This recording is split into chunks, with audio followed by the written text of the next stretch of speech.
a session looking at reforming the private rent sector, particularly the proposals the government have come forward with in their white paper. And we'll be examining those, seeing whether they're going to achieve their objectives and whether any improvements can be made to them. And we have two panels of witnesses, and I'll come over to the first panel in just a minute and ask them to introduce themselves. Just to begin with, committee members will need to put on record any interest they have that may be specific to this inquiry. I'm a Vice President of the Local Government Association. I'll go around the table, Kate. I employ a councillor in my office. Yeah. Paul? I'm a Vice President of the LGA. I employ 3 councillors in my office and I own a number of buy-to-let properties jointly with my wife. Ben? I employ a councillor. Mary? I employ a councillor in my office. Sorry. I employ a councillor and have family members who are councillors. And I also employ a councillor in my office. Right, so quite a lot of employment opportunities, members. Right, we'll come on then to our panel. Thank you very much for coming this afternoon. You're all welcome. I'll just go down the table and ask you to introduce yourself, so who you are and the organisation you represent today. Thank you, Chair. Licia Kennedy, and I'm the Director of Regeneration Rent. And for the purposes of all our codes of conduct, I need to declare that I'm a member of the House of Lords. Hello everyone, I'm Nikita Quarshie, a policy officer at Shelter. Thank you. Afternoon folks, Ben Beadle, Chief Exec of the National Residential Landlords Association. Hi everyone, I'm the Assistant Director of Policy, Theo Plowman, at the British Property Federation. Thank you very much for coming this afternoon. You've got a wide range of interests here, but we'll try and explore proposals which are important for tenants, for landlords and for the wider community as well. So first question, and I'll go down the table to begin with and ask a general question. Currently, if landlords want to evict a tenant in the private rented sector, they can evict under something that's called Section 21 or Section 8 of the Housing Act 1988. So they can use either of those two mechanisms. Do you want to say what you think the advantages are for each, or the advantage and disadvantage for tenants as well? Right.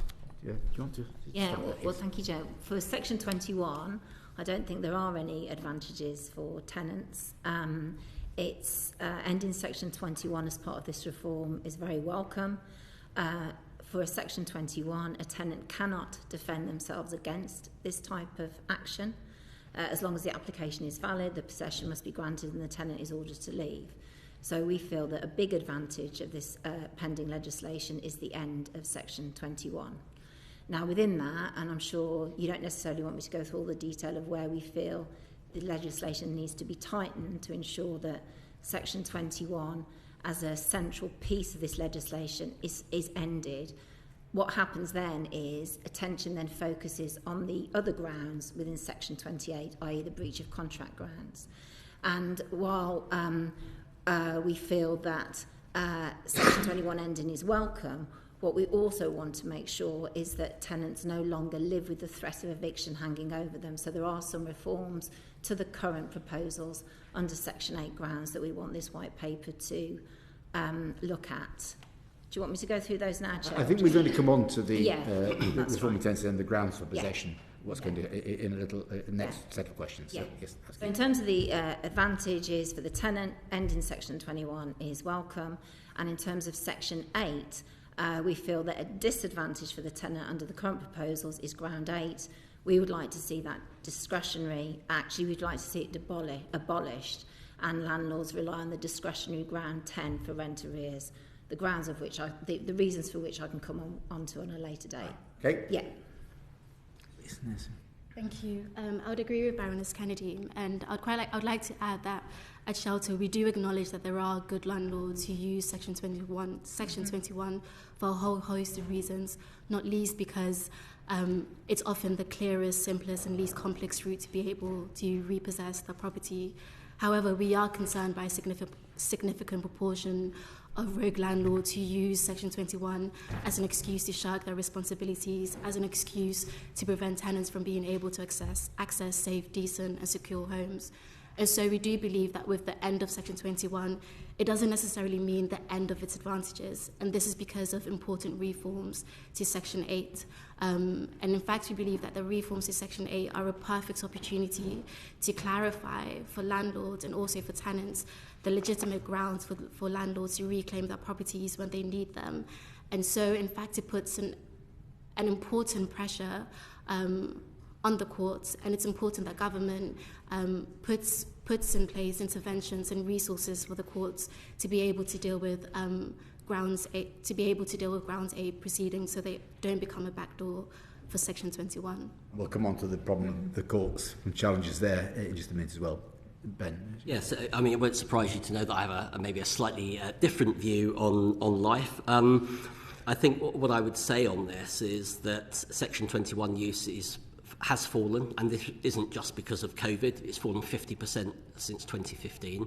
I think Section 21 does enable landlords, be them private or social, to deal very effectively with antisocial behaviour, something that is a real problem in the white paper that no doubt we will come on to discuss, and not least because a third of repossessions, according to the English Housing Survey, are around antisocial behaviour. And I think that we have to sort of move away from this myth that somehow landlords take any great pleasure in using Section 21. We're very clear we want tenancies to be sustained where possible, but landlords must have the right sort of recourse to take possession of their property, and Section 21 does allow them to do that very efficiently, not least because using Section 8 grounds, which is becoming more popular, as I've said, means that we have to go through a very, very broken court system where it can take up to a year to get possession of your property, and I don't think that strikes the right balance. Okay, and we'll come back to those issues about the courts and antisocial behaviour, things in due course. Theo? Yeah, similarly, within our sector, Section 21's mainly being used to end a tenancy early without placing any fault on either party, but it's also been used to regain property efficiently for issues with antisocial behaviour, rent delinquency and other similar issues, to reclaim it for asset management, for example. I think the key thing that the removal of Section 21 will have to be predicated on for us is a reform of the court system. As Ben mentioned, it can take up to a year and be a very lengthy and costly process. And with the removal of Section 21, that will only increase the pressure on the system. So we'd really be looking for the reforms to be in place and to be seen to be working before any such reforms take place. Right. Okay. So, in essence, then, just let me come to Ben and Theo. You basically don't want to see Section 21 abolished. Not exactly. We want to see more robust Section 8 grounds, because we are very much of the view that just because landlords don't have to give a reason doesn't mean there isn't one. And so what we see in the white paper is we see an acknowledgement from government that paying rent is not an optional extra with mandatory grounds. We see a nod towards antisocial behaviour being unacceptable, but the test being too high. We do need to make sure that its replacement attracts the confidence of landlords. In its current form, it doesn't quite do that. We'll come on to those grounds for possession just a second in more detail. Yeah? Yes, so I think we kind of see the direction of travel and understand that movement, but obviously our support for the removal of Section 21 is based on some sensible changes, court reform again coming up, reformed grounds, and also a retention of rental review clauses. So I wouldn't say we're opposed to it. Okay, let's follow up then with some of those issues on reforms to tenancies and grounds for possession. Mary Robinson. Mary. Thank you. I'd be interested in knowing whether you, in terms of the balance, you feel that the right balance is being struck, but do say, where more you'd like to see reforms. But could I ask Baroness Kennedy first? The government says it will introduce new grounds for possession where landlords want to sell or move themselves or family members into their property.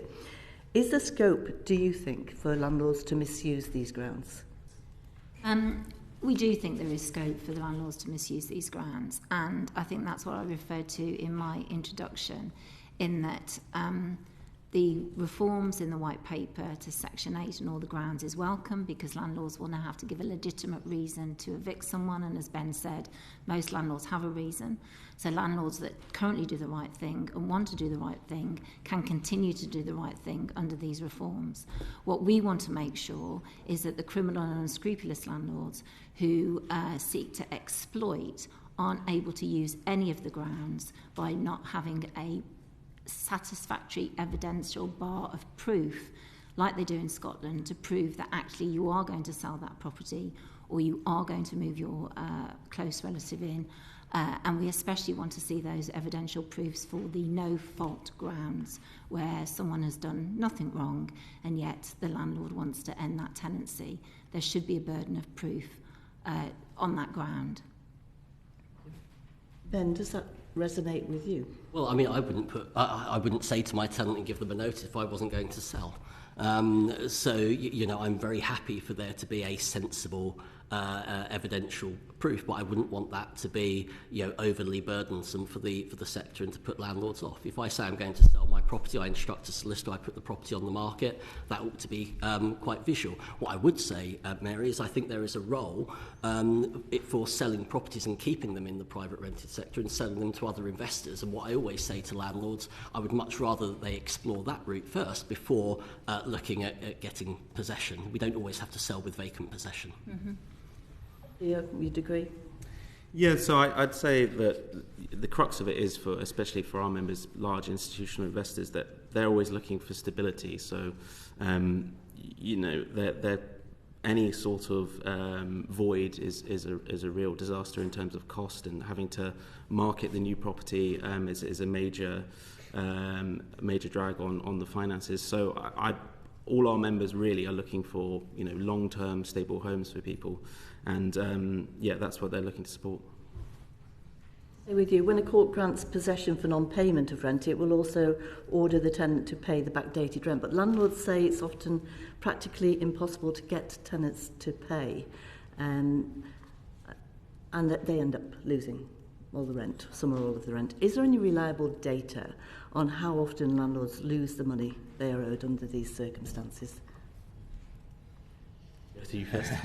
I can't think of the data off the top of my head. What I would say is Section 21 is actually quite a good way of avoiding that, because a lot of the time that you get possession as a landlord, generally you will move on. I worry that one of the knock-on implications under Section 8 is that landlords will go on to enforce that judgment, will make a money claim. That will actually preclude very, very many renters from accessing the private rented sector again. And that, I mean, that's just something that is a fact and a knock-on effect of these proposals. And realistically, the only place that they will be able to end up is in the social housing sector, where you know, we know the issues that we've got around affordability there. If they are to stay in the private rented sector, then it's going to mean landlords de-risking accepting them as tenants by asking for guarantors, maybe rent up front, and there's a whole sort of, you know, debacle about that that has been in the news recently. You know, landlords actually don't want money up front. They want the certainty that someone is going to pay. And if you've got a judgment against your name for not paying the rent, well, you know, you've got previous, and that would be, you know, a significant risk to the landlord. Mary, can I just come back on that? Because I'm not entirely... And then I'll ask Nikita. Yeah, sorry. Yes. Do you want to do that first? I don't want to interject. It's directly related to what Ben said, is that I'm not sure that necessarily is the case, because a judge can award a money judgment against any ground for possession. So if landlords were overusing or abusing Section 21 for rent arrears, then they could apply for money judgments just as they can with Section 8. The fact is they use Section 8 because the money judgment is embedded in the process, and therefore it's more easily and efficient. So I'm unsure that Section 21 is being widely used for rent arrears. As Ben said at the beginning, it's an easy and efficient route for landlords to end a tenancy without giving a reason, and that's what this legislation changes, and to be welcome. So the thing about rent arrears is us all working together, because I agree with what Theo and Ben said. We all want to see the same thing, which is sustain tenancies for the long term in homes that are safe and secure and that they can afford. So the task is to avoid rent arrears in the first place. Nikita, do you see this being used adversely? Yeah, I would agree with Baroness Kennedy, and I'd also like to address the fears around an increase in county judgments, because first of all, there is no evidence that that would be the case. Again, I think this points to the importance of courts being able to operate efficiently so that landlords feel secure in being able to reclaim their properties when there is occasion to believe that people are in rent arrears. We also, unfortunately, there are numerous barriers to people being able to access the private renting sector, which includes, for example, landlords refusing to rent to people on benefits just because they receive benefits, and irrespective of the fact that they may have a perfect record of paying their rent on time. So there is that to consider. There is the fact that there's a huge unaffordability issue in the sector as well, and so the risk that landlords or courts might be will have to issue more county court judgments is minimal, and frankly one out of many that unfortunately prevent tenants from being able to access the private renting sector.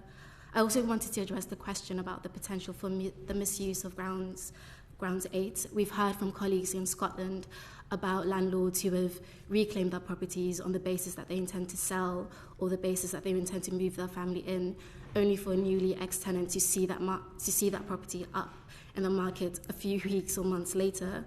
And this for sure shouldn't undermine the need for Grounds 8. We think that it's important that these reforms are brought forward.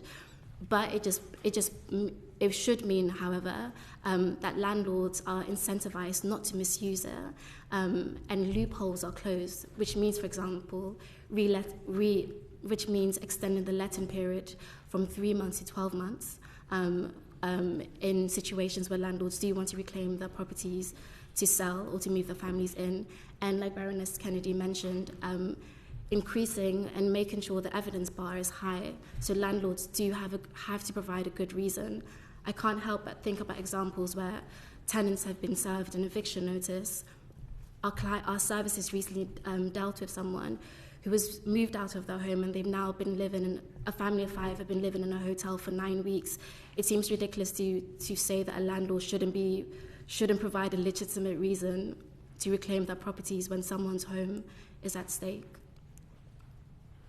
Thank you. Of course, there are other reasons that people, other than it being wanted for family possession, that a landlord may seek an eviction. The government said it will consider ways of strengthening the grounds for evicting tenants, as we've heard, engaged in antisocial behaviour. Do these grounds need amending, and if so, how? How good to you, Ben? Yeah, so I think this is where our sort of concern comes in. As I said at the outset, Section 21 is a very efficient way of being able to deal with antisocial behaviour. What's proposed in the Renters Reform White Paper is effectively a replication of 7A, which is relying on a criminal conviction before you can get possession. Crikey, if we thought the courts were slow, if we add in the time to prosecute a case and work our way through there, I would probably be a very old man if I have to follow this route. And I think the issue here is that does not give landlords confidence. The other thing it doesn't do is it doesn't give neighbours and those suffering at the hands of antisocial behaviour confidence, because if this happens, people want it dealt with effectively and quickly. So there's a few things that we want to be able to see. We think that the Victims Commissioner report concerning antisocial behaviour should be implemented in full. We want local authorities and the police to be required to check the planned landlord portal when taking action to address antisocial behaviour, and also reporting it to the landlord itself. We want to make sure there's statutory guidance covering low-level antisocial behaviour and prescribed clause for the tenancy agreement setting out what antisocial behaviour looks like. We think there's a number of things that can be done, but at the moment that test is too high and simply doesn't work. And actually, if you do encounter antisocial behaviour, you need it dealt with, and there's a role really for the courts and also possibly the Ombudsman and the how that's going to dovetail, but how the Ombudsman is going to get involved in some of these things as well. That isn't clear from the white paper. What would Generation Rent say? Yeah, Mary, we support what's outlined in the white paper, and specifically we feel that you need to make sure that people have a chance to respond to accusations if they've not been criminally convicted. If they have, then obviously it's a mandatory ground. We've heard anecdotally from local authorities, but equally London councils a few years ago did a report that showed clearly that ASB is linked to mental health, not just in terms of the alleged perpetrator, but also the complainant. So they wanted to put in measures that obviously deal with that. So that's why we do feel it's important to have a discretionary ground so that those sorts of extra needs can be considered. Nikita, is it a concern? Because a person who is, loses their home because of antisocial behaviour, they're going to be homeless. Exactly, and this is something that we need to consider with a particular gravity, and also be aware that antisocial behaviour really intersects with neurodivergence and how people's behaviour plays out and how we interpret them as a society as antisocial behaviour, as well as people with disabilities, again, whose behaviour might be misinterpreted as antisocial behaviour. We recommend a holistic approach that can be led by local authorities to work with landlords, to work with tenants, and to work with communities to ensure that incidences of antisocial behaviour are dealt with appropriately. And we do recommend that government should provide landlords with guidelines, with clear guidelines that establish clear processes for dealing with dealing with tenants and evicting tenants who do exhibit antisocial behaviour. But ultimately, we think eviction should be the last resort whilst we take into account the complexity of this issue. Okay, but antisocial behaviour can have a massive impact on other people who may be renting in properties and the wider community. No, of course, and this is not to say that evictions should stop around antisocial behaviour, but to just have more of a wider view and more of a, like you said, a community orientated view, because this doesn't just impact a landlord's property, the tenant itself, but the community at large. Thank you. Just lastly from me, regarding student accommodation, the government's reforms will include student accommodation in the general PRS. What impact will this have on the market? Theo? So, largely thanks to carve-outs for what we represent, which is purpose-built student accommodation. We think that the reforms will work quite well for that sector. We would be pushing for potentially an exemption of selective licensing for purpose-built student accommodation, as was recommended in a 2019 government review. So there are some caveats that would give greater confidence to a sector which is already facing a critical shortage of student beds. The effect on the wider student PRS, I think, is rather detrimental, and I think Ben will have some evidence to that. Well, I mean, they don't work, Mary. It's as simple as that. And I think, I look at the white paper and I think, well, I can understand where government is coming from on a lot of things. I may not agree with everything that's in there, but I can understand. This, I cannot understand.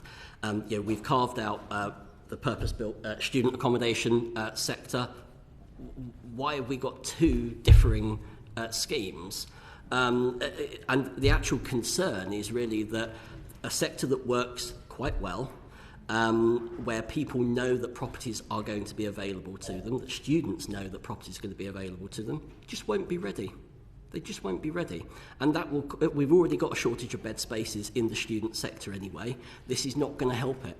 I cannot see a justification in terms of the general move to periodic tenancies that's mooted in the white paper. I understand that that's about security and keeping people in their homes. Truth be told, the student market is very cyclical. Actually, we're not looking for security of tenure.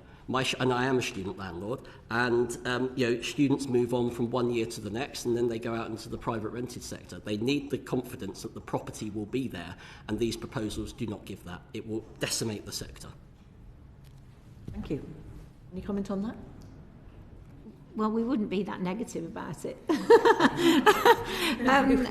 definitive. The glass half full man usually, you know this. Right, And really I just want to throw Ben's words back to him because, you know, why have two different schemes for those students who live in the PRS and different people and renters who live in the PRS? There shouldn't be a two-tier scheme for students versus those that live in the But there is, private Alicia. rented We've got sector. it with the purpose-built student accommodation. We're exempting purpose-built student Exactly, but accommodation, that's the aren't we? point that I raised, that you can have fixed term in purpose-built student accommodation, you can bring it to a close. You cannot do that after your first year. You know, respect everything you say, but this is a nonsense. This is the biggest nonsense in the paper.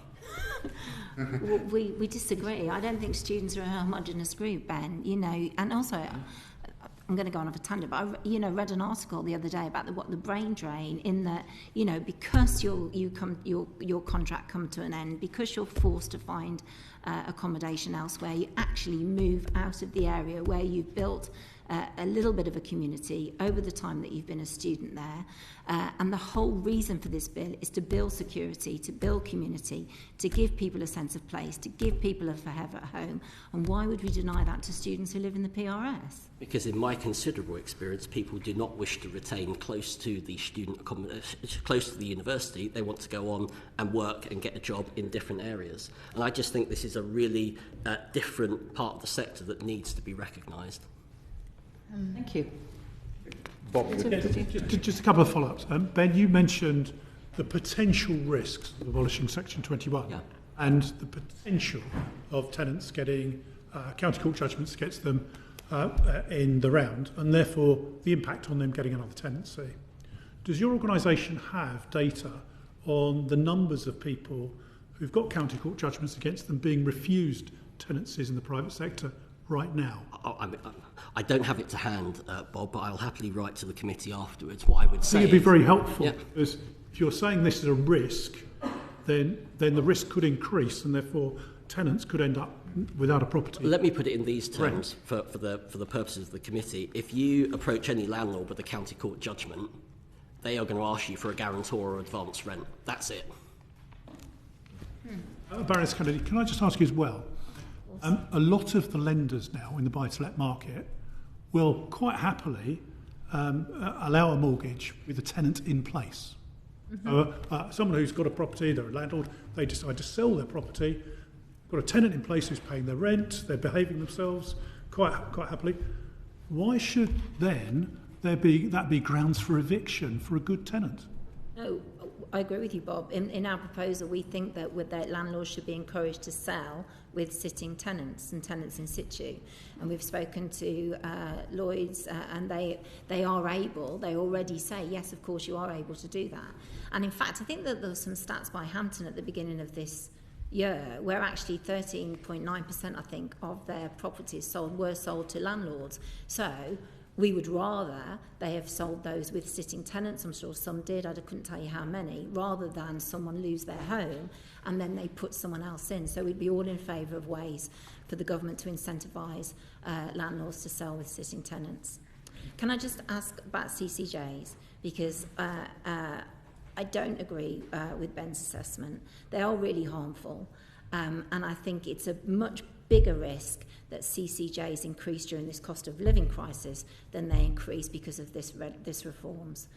Because I do believe that because of the money judgment attached to Section 8, Ground 8, that landlords for rent arrears do not use widespread Section 21. So I don't think it's the problem that it's foreseen to be. I think it will be a problem in the cost of living crisis. We already see arrears going back up for rent arrears. People cannot cope with their energy bills, their food bills, and increased rent. That is where the CCJ risk should come in, and the government should put in. Have you got data on that particular issue, it's really specifically on rent? Because that's obvious. I mean, that's what we're looking at in this particular inquiry. It's really hard to get data from the government. They do not classify it how we would like it to be, but I can see what we can get, Bob. But we've tried. We've done Prime Minister's questions, parliamentary questions. It's really hard to get data, but it is obvious, isn't it? As arrears start to rise and Section 8, Ground 8 starts to rise, with the money judgments, with the CCJs, it's the cost of living crisis that will price tenants out of this, out of the system, not these reforms. Okay. Just pick up before we just move on. It's the antisocial behaviour one. See, I say, those, I think all us elected representatives will have experienced problems with antisocial behaviour in the social rented sector. And, you know, some of my longest running cases that go on and on and on are about tenants suffering appalling problems with antisocial behaviour from some individuals. And they think, and sometimes with justification in my view, that the whole system is against them. The housing officers, the social workers, the lawyers, the judges have all got reasons why nothing can be done, and nothing gets done for very long periods of time. So what certainty can we get? What wording can we put in these proposals to make sure that when there is serious antisocial behaviour, that the interests of the wider community, I'm not talking about landlords here, the interests of the wider community being affected, are actually taken into account and something gets done? Mandatory ground for antisocial behaviour in these reforms is not changing. So if you've had it's an injunction, isn't it? I want to say an ASBO, but that does my age. You know, an IPNA. If you've had an injunction against you, if you've had a criminal behaviour order against you, if you've had a closure order against you, if you've had, you know, if you've been shown to be guilty of those and have those orders against you, it is a mandatory ground. That doesn't change in these reforms. We're arguing that the discretionary ground should be maintained too, because people should have a right to defend themselves when they haven't actually been proven to be guilty of anything. And because of the mental health grounds, that is proven to be a direct link between mental health from some local authority studies, that discretionary ASB ground should remain. Right, so you're almost saying that if someone's got mental health problems, they can't be evicted? No, not so. I think it's an important issue because it does cause, you know, it is often something that the authorities don't get to grips with, and the people who end up getting grips with it are people living next door who, you know, really suffer enormously. Yeah. I'm not saying that. I feel that with the ASB, there's two grounds, a mandatory ground and a discretionary ground. The mandatory ground is when you can prove that there's been wrongdoing. The discretionary ground is when you can't prove anyone guilty of anything, but you want to make a case. The renter should have the chance to have the case heard too. And I feel that's a acceptable difference. Yeah, I think I don't disagree with what Alicia says in full.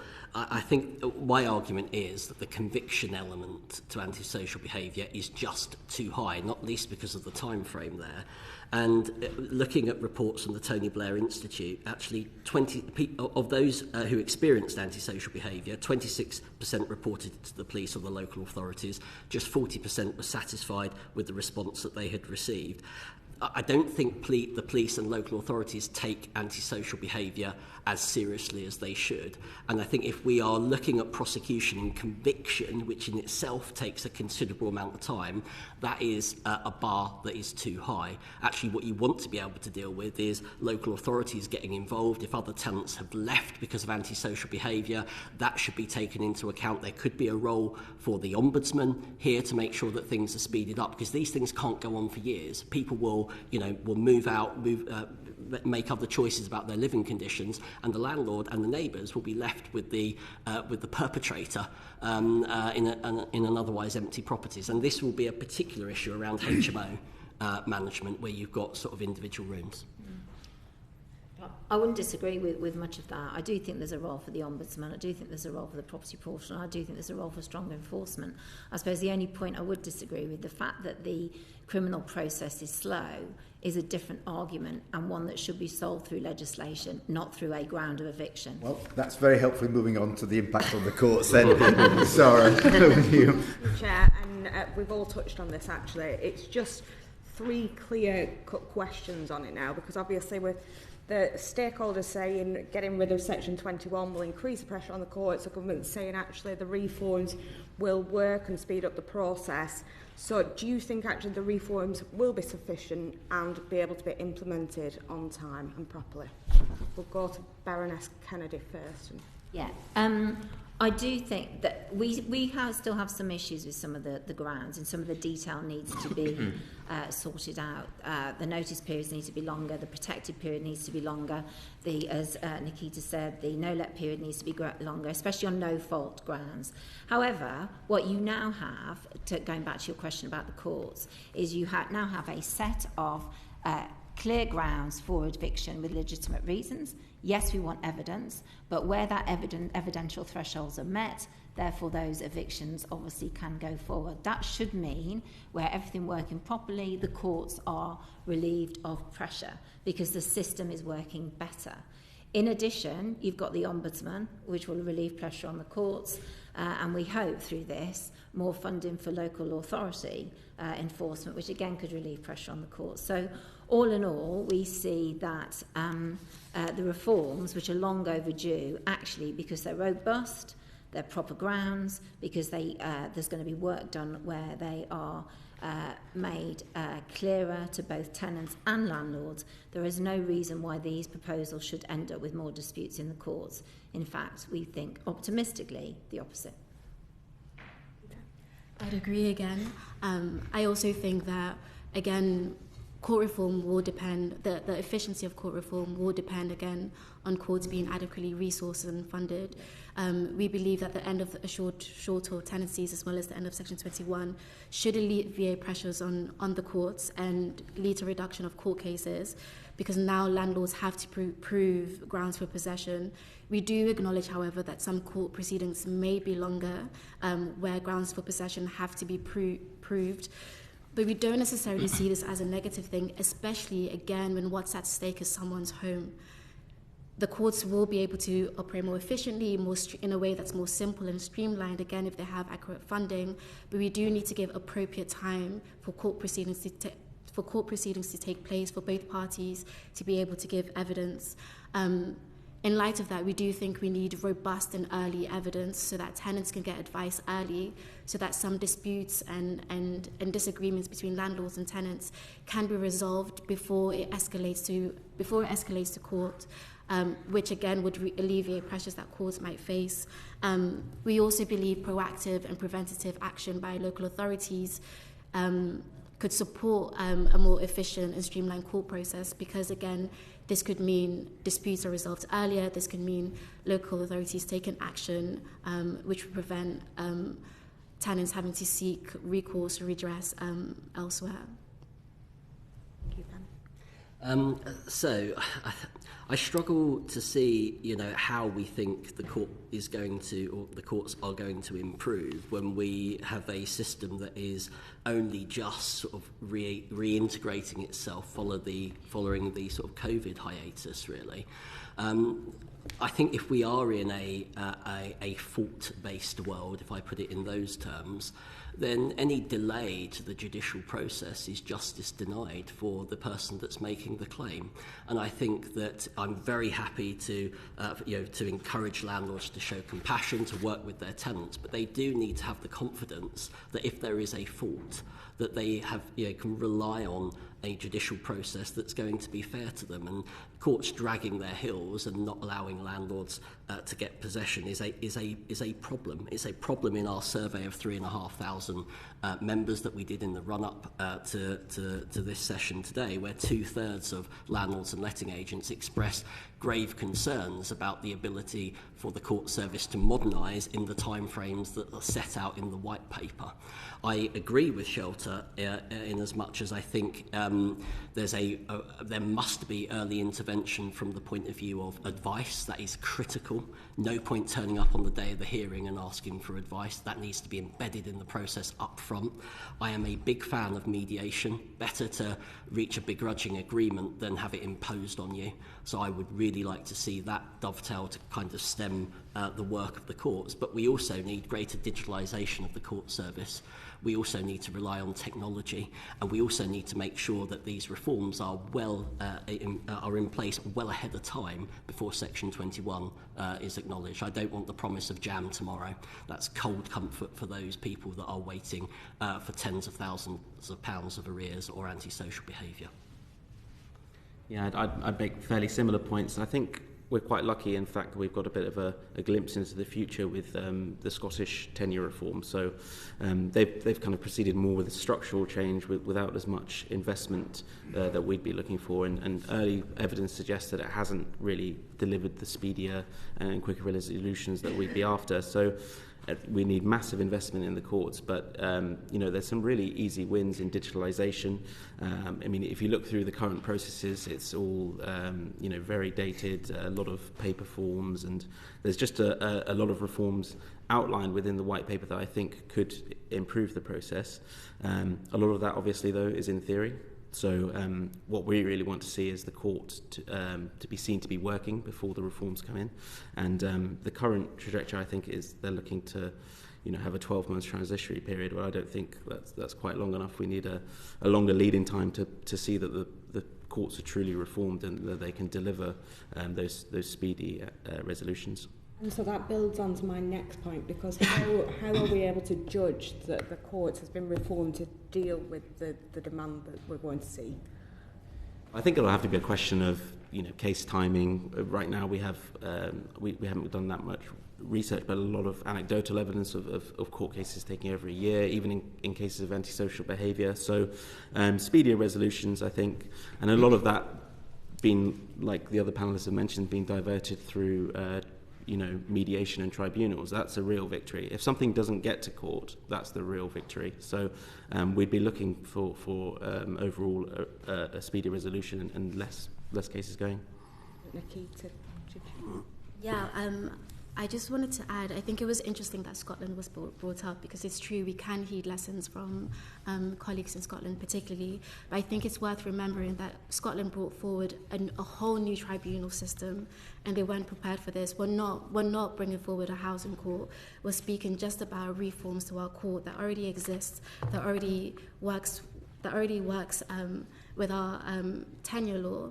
And so in fact, I think it's first important to be conscious that digitalisation won't be the silver bullet that we imagine it to be, especially thinking about vulnerable and digitally excluded tenants who won't have access to the internet, for example, who will need to rely on paper copies, especially again when it's to do with the homes, when it's to do with court hearings that they'll have to be in attendance for. When we talk about reform, again, I'm sorry to belabor the point, but it is, again, about resourcing, and resourcing simply as making sure there's someone at the end of a telephone line, because as Ben mentioned before, being able to get that early access is important and can make a fundamental change to the results of a dispute. It means that local county courts have someone at the counter when someone needs support and help. These don't need a year or over a year to be implemented. We don't think that we need to wait for over a year for the courts to be reformed before we can bring forward these much needed and frankly quite overdue reforms. Yeah. Thank you. Nikita said exactly what I was going to say, and I'll just reiterate her point about not waiting for court reform until we get rid of Section 21, which is an unfair eviction. To have to leave your home with just 8 weeks' notice for no reason whatsoever, it's time that goes, and we very much welcome that. And in terms of digitalisation, I'm in favour of that. I mean, I'm in favour of, consultations and negotiations before we get to court. The one thing I would add to Nikita is that court hearings should still be able to happen in person because of the digitally excluded, and you need a chance to be able to put your case when it's appropriate. Thank you. And just a final point for me, if I can come to Ben and Theo then. Do you think with a reform to the courts process and speeding things up, that landlords' concerns about the reliance on Section 8 would be alleviated if we saw this reform to the court system? Yes, I do, in part, because, at the moment it's about 8 months on average to get your possession order, but then you have to wait for your warrant of possession. So I'd like some of these things joined up. I think there's some real, as Alicia said, there's some real tangible things that aren't going to cost thousands of pounds, hundreds of thousands of pounds. And I think what we need is the detail on exactly what those things are. We've got the white paper, it sets a direction of travel. We need the detail now. That will give landlords confidence. I think, advice black spots, that we fill those in the courts, that's one tangible way of seeing progress. The average time of a case, the time between a case being executed and the warrant, they're all things that are measurable, but they all require investment and digitalisation. I definitely agree. It would definitely give more confidence to the sector, and I think there's a lot of transparency that could be added through digitalisation, case tracking, things like that. Right now, you have to ring up the courts, often don't get an answer, and I think there's just all things that could be brought quite simply that would just bring a lot more confidence to the sector as a whole. Okay, thank you, Chair. Okay. Thank you. Moving on now to look at rent increases and the Ombudsman. Andrew. Thank you. Sorry to miss the start, so I should just declare that the NRLA provide the Secretariat for the all-party group for the private rented sector, of which I'm chairman. But having said that, talking about these proposals, I'll ask Nikita first, if I may. What's your view of the proposals to protect tenants from unjustified rent increases by ending rent review clauses and allowing increases only once a year? And what does unjustified mean? First of all, I just want to acknowledge that we strongly welcome government committing to addressing the needs for renters to be able to confidently challenge unfair and extortionate rent hikes. Our advice is here day in and day out from tenants who are frankly quite frustrated to have to pay so much to live in homes that are in disrepair and in poor conditions. And especially now, as the cost of living crisis rears its head, tenants are facing incredibly tough decisions around being able to pay their rent and tripling energy bills, increasing prices for groceries too. We want government to put in place proper safeguards, so that rent hikes don't allow Section 21 to happen through the back door. We think that it's great that, for example, the tribunals will become more accessible, but we want government to remove other barriers, to remove other barriers that would prevent tenants from being able to challenge unfair and unjustified rent hikes. And so again, this means tracing back and going back to the importance of security of tenure. No tenant is going to have to feel confident in challenging a rent hike when the tenure is at risk, when notice periods are still insufficient. Baroness Kennedy already mentioned it, but this is why we believe in longer notice periods, for examples. And it's important that renters know where to go. Again, in terms of, we definitely need more details on the Ombudsman, but the Ombudsman provides an opportunity for renters to know where to go to seek advice. What we do know at Shelter is that increases don't just happen within tenancies. Landlords are actually more likely to increase rent when setting up new tenancies. So official data from the ONS, for example, shows a 3% increase in rent levels in the past 12 months. When we look elsewhere, for example, when we look at Rightmove, they show a 20% increase in certain areas. That's a stark difference, and that's because Rightmove, for example, accounting are looking specifically at rent changes for new tenancies. In light of this and thinking about this, it's important to consider the fact that being able to challenge increases won't make the sector more affordable. That won't happen overnight. Again, thinking about the fact that households have emerged from the pandemic and are now hurtling into the cost of living crisis. And so we need to think about making the welfare system fit for purpose, which means restoring the local housing allowance rate so that it actually reflects the actual cost of renting right now, and also scrapping the benefit cap so that tenants and households get the full amount that they're entitled to. I think this, at Shelter for us, we believe this would address head-on the unaffordability crisis. Thank you. So Theo, same question to you about the protection, rent review, once a year increases and the definition of unjustified. Yeah, so we can understand why clauses of indefinite nature that hike up rent to an unjustifiable level would be something you'd look to get rid of. But what the white paper does is really press the nuclear button, and it abolishes all rent review clauses, which are actually a very useful tool not only for property owners but also for tenants for a variety of reasons. So it can help obviously with long-term stability and budgeting, but it's also, for comparison's sake, something that's used in the wider housing sector. So obviously you'll look to get a fixed term deal on your mortgage. It's often used in the sort of social housing sector. And I think the important thing to think here is, obviously, given the current inflationary nature, these sort of uplifts look unworkable, but we're making policy, on the next 10, 20, 30 years. So looking into the future, rent increases tied to CPI tend to actually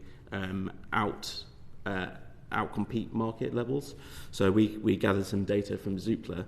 So if you were to tie it to a small uplift linked to CPI, it would outperform the relevant market numbers. So I think... But outperform, sorry, what did you say? As in, it would be a better deal for tenants. So not for the property owner. So I think there's a really important thing to think about here in terms of predictability and sustainability, and that sort of stability that property investors are looking for.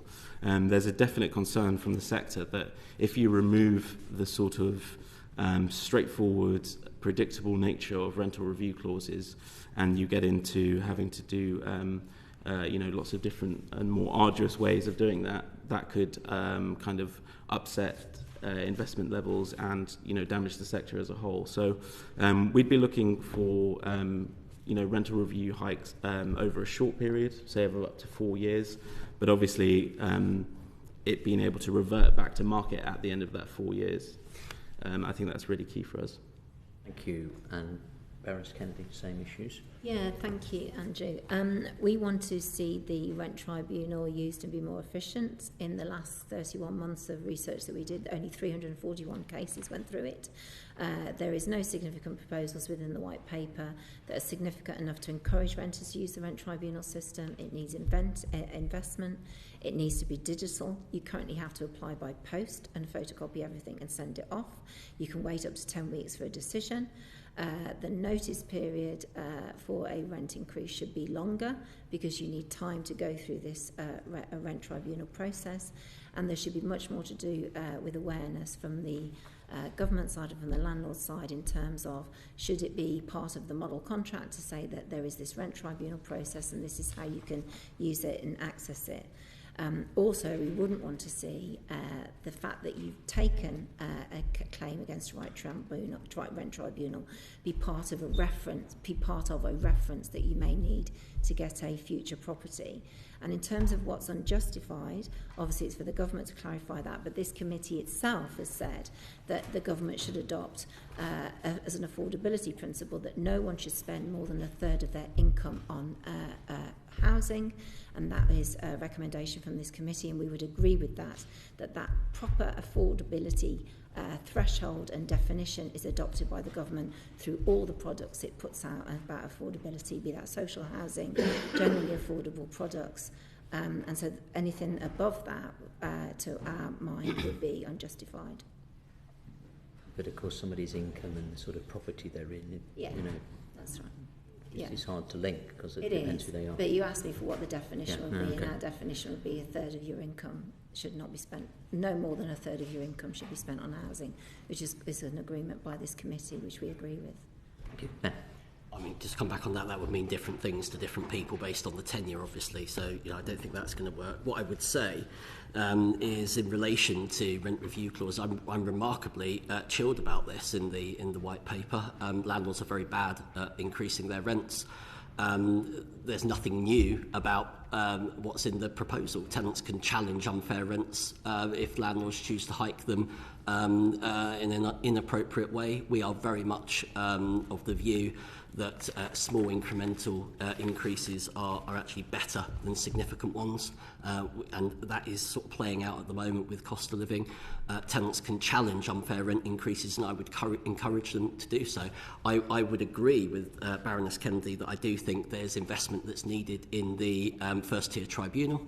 Including digitalisation. I do think it's going to be more widely used, but there is a big piece here about, tenants have already got the ability to challenge these things, making tenants aware of their rights. So, I think it is already on the Section 13 notice that's used to increase the rent on a periodic tenancy, stick it in the right to rent guide, wherever you want to put it. A better informed tenant is a better tenant in my view. So I don't really have any issues around this. I think to come back on Shelton's point about the level of the rent, the truth is some of these things in the white paper will do nothing to address the wider concerns that we've got in the sector around housing supply. So, you can slice and dice and, as much as you like, but the fundamental issue that we're having in our sector is that landlords are exiting the sector. Those properties are not staying in the sector. 260,000 properties have left the private rented sector in the last 5 years.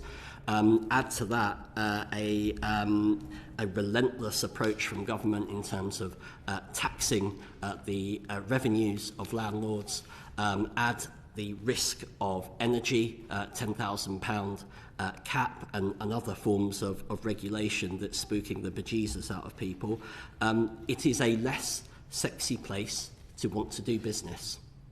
And that's the reality. If you compare the rent levels, 3.1% is what the ONS say in terms of an increase. It was 4.1% in the social sector in April of this year.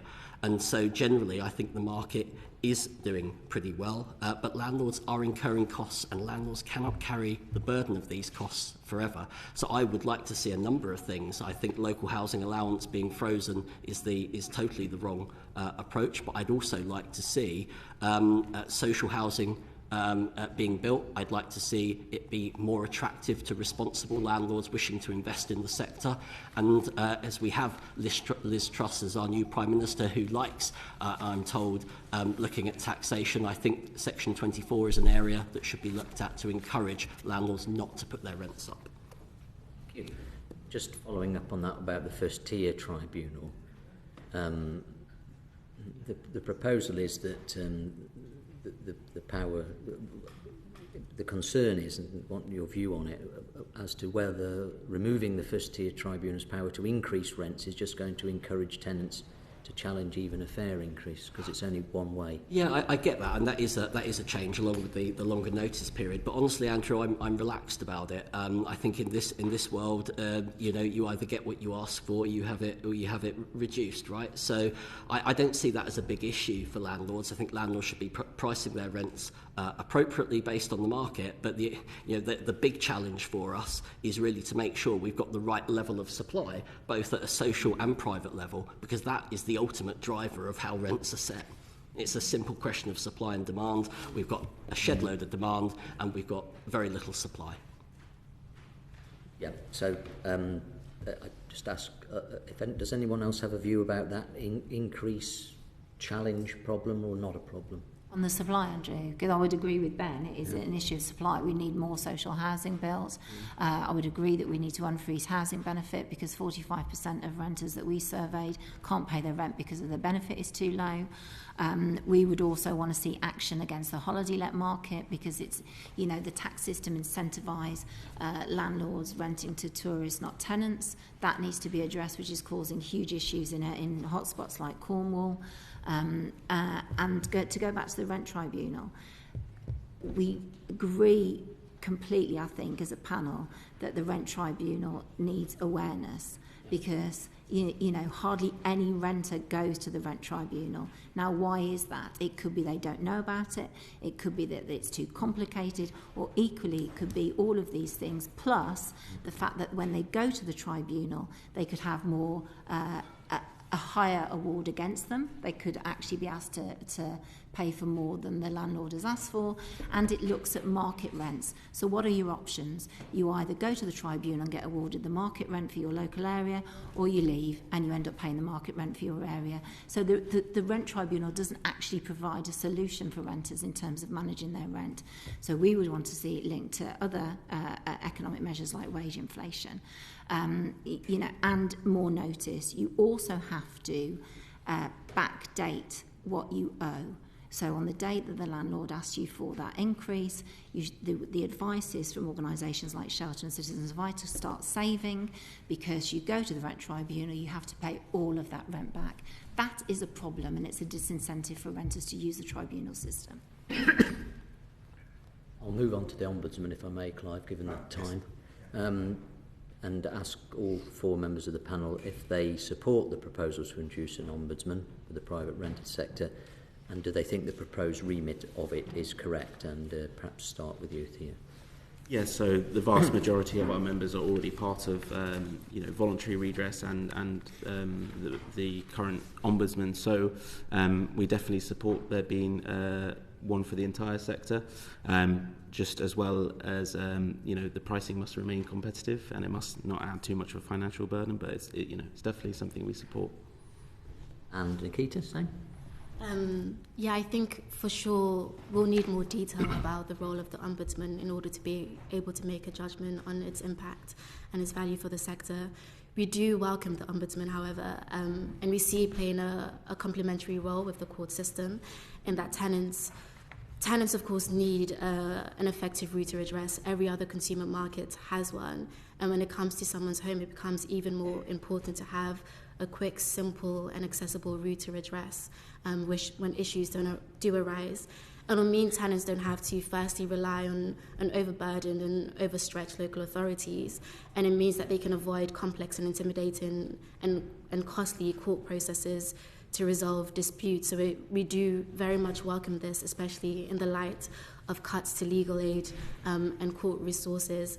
I just wanted, in talking about the role of the Ombudsman, I just wanted to draw on a point Ben made earlier about the fact that tenants can challenge rent increases.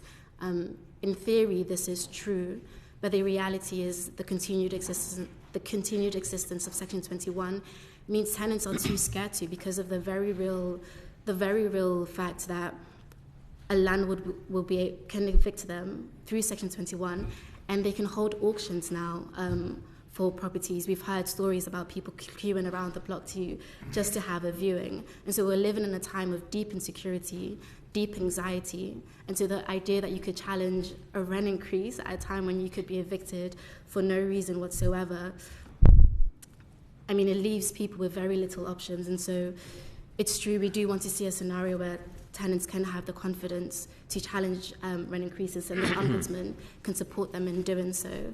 But it's important that this is very much linked to other aspects of the Renters Reform Bill, and that this all happens holistically. Thank you. And you support the Ombudsman, and what about its remit? Just to come back on that point, I do accept there is a risk to challenging a rent increase. What I would say is that the English Housing Survey very clearly says that only 6% of tenancies ended because the landlord asked them to leave. So I put it that it is not the widespread issue that it's made out to be. As far as the Ombudsman is concerned, anything that helps resolve disputes and cut down timings we are supportive of. I don't think there is enough detail in the white paper as to how it's going to speak to the court service or speak to mediation, and I don't think it should be something that adds yet another extended time frame to substantively resolving the issues. But in principle, if we can avoid getting to court and entering into an adversarial process and trying to resolve things through impartial and fair discussion quickly, cheaply and fairly, that ought to be something that works for everybody. And this year, Ombudsman? We support it. We support an independent, well-resourced Ombudsman. Again, that there is detail that we need. We think that access to the Ombudsman should be free for the tenant and claims should be dealt with promptly, and that it should work in tandem very much with the property portal and, of course, local authority enforcement, because that's obviously part of the ecosystem. Rent repayment orders should probably be extended to cover Ombudsman and property portal registration, and we shouldn't. The only thing I think maybe we not disagree with on Ben, I think Nikita would probably be the same view, is that where a renter wants the chance to go to court, they should have the chance to go to court to resolve their issue. So we don't see the Ombudsman as a replacement of court, but we see it as relieving pressure on the courts and all working together to get the justice for tenants and for the landlords. You've seen in other issues within this committee that going to law rather than going to an ombudsman then prejudices your opportunity to be heard by the ombudsman. So would you see that there's a problem in that direction as well? I think we just want to... we need the detail, because we need to see the detail of what the final remit is, but I think we just need to ensure that the ombudsman doesn't become the place where you get weak justice and cease to replace the court, where what we want to achieve is to relieve pressures on the court. Ultimately, court is the end place. So if it ends up in court, you could argue it's a failure. You want to go through a whole load of other different processes before you finally get to court, because it's no good for the tenant, it's no good for the landlord. We need legal aid, people can't support it, so there's a whole variety of stages we want to go through for tenants to get redress, and the Ombudsman is part of that. The property portal is part of that, local authority enforcement is part of that, and the courts are part of that. You're saying the court should be the end of the process, but then you're also saying people should be able to go to the end of the process straight away. No, they should have the choice. No, they should have the choice. No, well, that's the detail we need, Andrew, isn't it? To see how the government feels it's all going to work together and to resolve these issues for tenants, and then we can make a judgment. But what we're saying, just in principle, we wouldn't want to see the Ombudsman replace a court and become the court where we want the tenant to have the option to go to court. That's the difference, I think. Thank you, Chairman. Okay, we need to move on now to look at the decent home standard proposals. And I just said to colleagues and witnesses, we have to be conscious of the time now because we've got another panel to come after this. Okay. Okay, thank you, Chair. The government has said it will introduce a decent home standard that all private landlords will be legally required to comply with. I probably should Ben first, but do you support the introduction of a legally binding standard? And if so, what should it look like? Yeah. Sorry, I beg your pardon. Who doesn't want to live in a home that's safe, secure, damp-free, Category 1 hazard-free? I mean, it's a fairly low bar, right? So, we are supportive of this.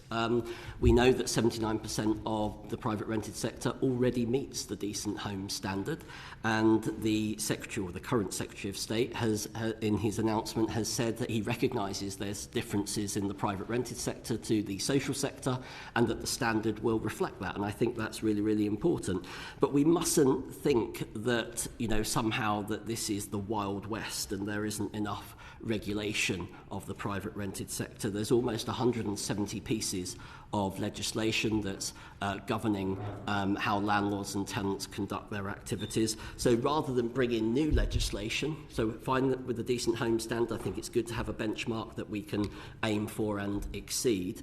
But we want to bring together those 168 pieces of regulation and present them in a way that is easily understood by the tenant.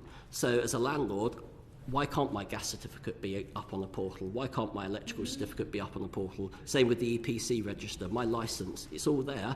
I'm a good landlord. It's all there for you, and that should give tenants the confidence to be able to, start a tenancy with confidence, and that they trust their landlords. And I put it to you that no good landlord would balk at that, but it's got to work for the vast majority of responsible landlords that are out there. So I think the portal has got a really good role to play here. It can be underpinned by the portal. Local authorities can have access to the portal. They can easily target where landlords and properties are not complying.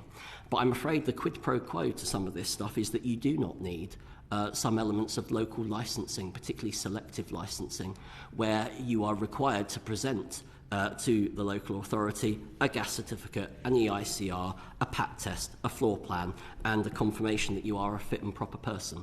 I don't want duplication, but I am very, very happy for the PRS to demonstrate that it is getting on with the job of providing safe homes. So I've no problem with it. Theo, do you have any comments? Well, only that our members definitely will be looking to, exceed the decent home standards, and something we welcome warmly. I'd echo Ben's point. It's really important how it interacts with the portal. Something that's been bandied about in the past is some sort of property MOT. It would be good to see, all those documents available up on the portal, and for local authorities to have access to that. And for tenants as well. So introducing that transparency, that extra regulation, the new ombudsman, the new redress system, I think that could facilitate a reduction in duplication, which is brought about by blanket selective licensing. So we'd be looking hopefully for a reining in of that following the introduction of all this new and useful reforms. You'd like to see a reining in of selective blanket selective licensing from local authorities. Yeah, that's interesting. Nikita, how do you feel about the new standards? Yeah, we warmly welcome the extension of the decent home standards to the private renting sector. I think if I just want to go really quickly, there's three aspects that we care about in terms of the standard being able to work effectively for the private renting sector, because it does operate distinctively from social housing, for example. So we want it to be applied in a way that really pays attention to the particularity of the sector and the needs of tenants, particularly those most vulnerable and those on the lowest income. So there's three aspects of it that we want to be really that we think needs to be considered. First of all is its clarity. Ben touched on this earlier, but we need government to be clear about how it will interact with existing and incoming legislation, regulation.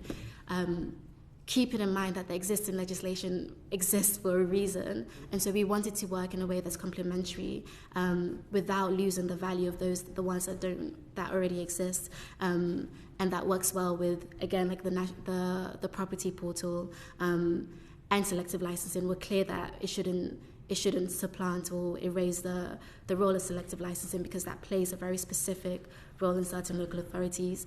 Another element is enforcement. We think local authorities should be well resourced in order to carry out enforcement proactively and in a way that's preventative. We're also adamant that the cost shouldn't be passed on to renters.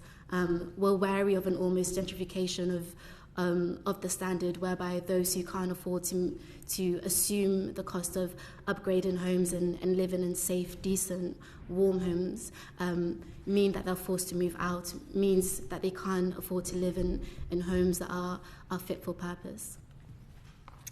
Okay, obviously I've got very little to add to Nikita, but apart from one thing, which is, a fifth of the 4.4 million homes need to a low quality. As Ben said, that means that the majority of homes are not. So the property portal will allow landlords to show that and tenants to receive that.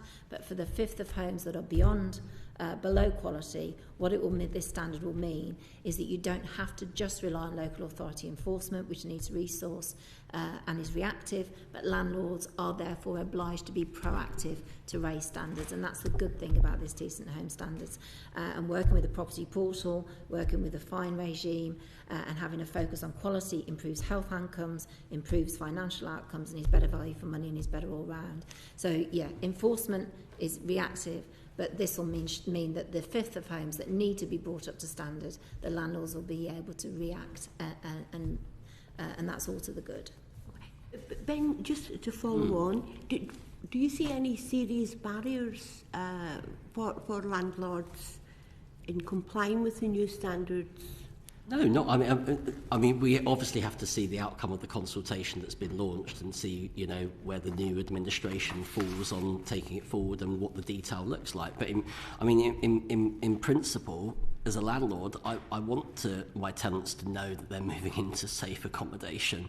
You know, this isn't the Colonel's secret recipe. We can tell people stuff, and we can do that at the moment, and I suspect the majority of landlords do that already. I just want to come back to Nikita's point on the selective licensing regime. Selective licensing is a pretty low bar, and so if the property portal doesn't meet the selective licensing criteria in terms of documentation, it probably isn't worth having, would be my view. So I have no issue with this at all, because this is the sort of stuff that's bread and butter for our members.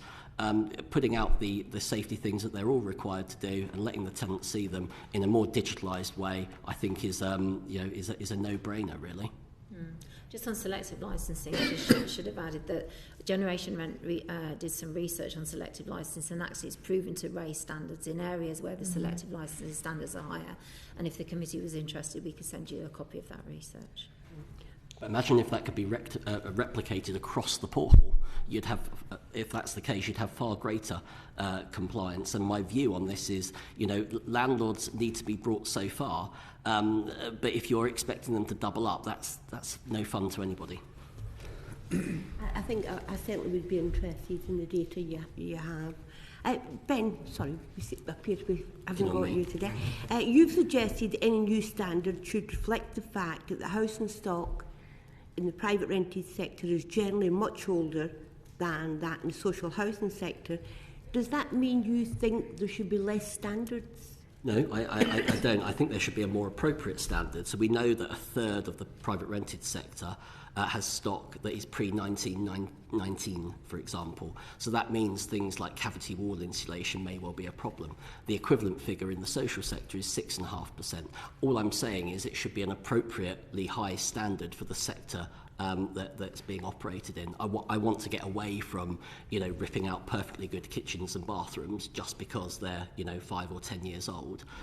If they're safe, they're fit for purpose, they're clean, they work, they're functional, they're not dangerous, then that to me ought to be an appropriate test. I'm very, very clear that from a compliance point of view, the decent home standard through something like the property portal can give tenants all the confidence they need that they're moving in to the right sort of place, and it can highlight to the local authority where they're not.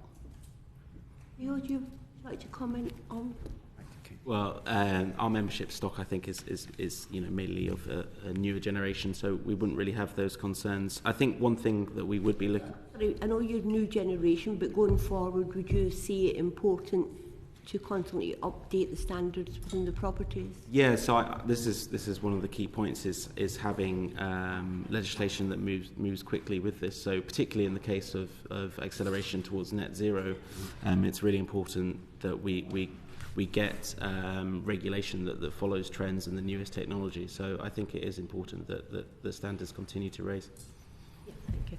Just conscious of time, if I can just move on to the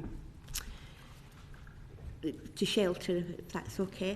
What sort of powers, resources, capacities will local authorities need to enforce the standards? Quite often you've mentioned, well, you all have, passing on responsibilities to local authorities. Well, we know that certainly over the last 10 years they've been stretched to the limits. Mm-hmm. So what sort of powers and resources do you think local authorities need to tackle rogue landlords? In terms of resources, I think the most pressing need is in terms of just staff capacity. There was research that was shared by the Chartered Institute of Environmental Health that showed that there was about 800 environmental health officers across the country, and when you divide that across the 333 local authorities, it's about 2 environmental health officers. And we know that's an uneven number. There's some local authorities that might have none, some that might have 8. And so there's an unevenness in capacity and staff resourcing that's impacting local authorities' ability to carry out that proactive enforcement and not rely on reactive action. Also, just funding for their teams to be able to I think funding linked with staff capacity to be able to proactively inspect homes, to serve those improvement notices, to go back to landlords to check if they've made those improvements. I think it's funding, much more than powers, seems to be the present issue, and that's what we're hearing from local authorities that we speak with. Mm-hmm. It's interesting, the panel all nodding in agreement, so I won't ask for your opinion on it. But just finally, the government has also said it will make it illegal for landlords or agents to have blanket bans on letting to families with children, people on receipts of benefits and other vulnerable groups. Nikita, what's your opinion on that? Very briefly, because I just need to move on then, just very briefly. It's a big issue, but briefly. Yeah. For me, I beg your pardon. It's brief. Nikita. Okay, sorry. We strongly welcome this proposal. This is an issue that our services deal with day in and day out, and we've also heard from local authorities who are overburdened by tenants or prospective tenants who just can't find a home because they keep getting turned away because they receive benefits. While we welcome these explicit bans, we do want government to pay attention to the way this operates covertly, and so the informal barriers that agents and landlords are placing in front of tenants. We heard from a client who was asked for a guarantor who earns £90,000 a year. This might not seem extraordinary, but for some of us, it's almost laughable to know someone who earns that much. We also heard from a client who was asked for, who was refused a tenancy even though they offered to pay 1 year's rent in advance. This is a huge problem. It's unfortunate that people are being turned away because they receive state support. So we want, it's an issue of enforcement. We want local authorities to be adequately funded, like I mentioned before, so that they can enforce against rogue landlords. We also want letting agents. I'm going to have to move on. I'm sorry, because we are really short of time now. Sorry. Can I answer that? So I'm very happy to have a ban on no DSS and no children. I think I would challenge some of the things my friend from Shelter says. I don't think this is about people on benefits. I think this is because we have a supply issue in the sector. If you've got 400 odd people queuing around the block, as we saw on Twitter the other day, and you've got some benefit tenants in there, you've got some people that are working, you've got students, as a landlord you're going to choose the one that poses the less risk. That's the reality. So the supply crisis is not helpful to this. Landlords should assess people on an individual basis, but we know that 57% of renters have a shortfall in their rent and their benefit level, and that's a significant issue. So rather than going around and banning lots of things, even though I'm happy that this is banned because my members are absolutely at one on this, we need to see improvements to the universal credit system that gives landlords confidence to use it. If you go to a bad restaurant, you don't go again. If you've been bitten on the backside by the UC system not talking to you or not processing your claim for direct payment or whatever it happens to be, you're not going to use it. So I put it to Shelter that this is much more about the system than it is about the individuals. Okay, we need to move on there. Darren, you're going to look at some wider issues for us, finally. I was just getting interesting, actually. I'm going to ask all of you this question, but Ben from NRLA did allude to this from the landlord's point of view earlier. There is concern that the government's proposals will drive landlords out of the private rental sector, but the effect of that will be that it could be more unaffordable for people.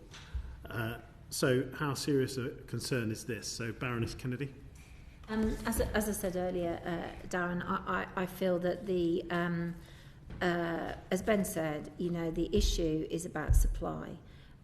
It's not about these reforms. So it isn't that these reforms will drive landlords out of the market. Landlords who currently do the right thing, of which there are many, who want to continue to do the right thing, are absolutely enabled to do so through these reforms. So I don't see that driving landlords out. Don't see the reforms driving landlords out of the market. Holiday lets obviously is an issue where in some areas there are choosing to rent to tourists rather than tenants, and I think that needs to be looked at as a special policy area, because obviously that it creates flashpoints in some communities. And just to reiterate what Ben said, in terms of the vision for this white paper, it's fairer, it's more secure, but we would add affordable to that. And that is about building more social homes, it's about building more affordable homes, it's about dealing with the benefit system, and it's about lifting the benefit cap and unfreezing local housing allowance. And that will relieve a lot of pressure within the private rented sector. It's not the reforms that will then end up driving landlords out of the market. Thank you. Nikita, Shelter's point of view? At Shelter, we also agree that, firstly, good landlords have nothing to fear from the reforms, and it shouldn't drive them out, but be an opportunity to embrace a more robust regulatory framework. We mentioned Scotland before, and I think, again, it's important to heed lessons from Scotland, who did undergo rental reform.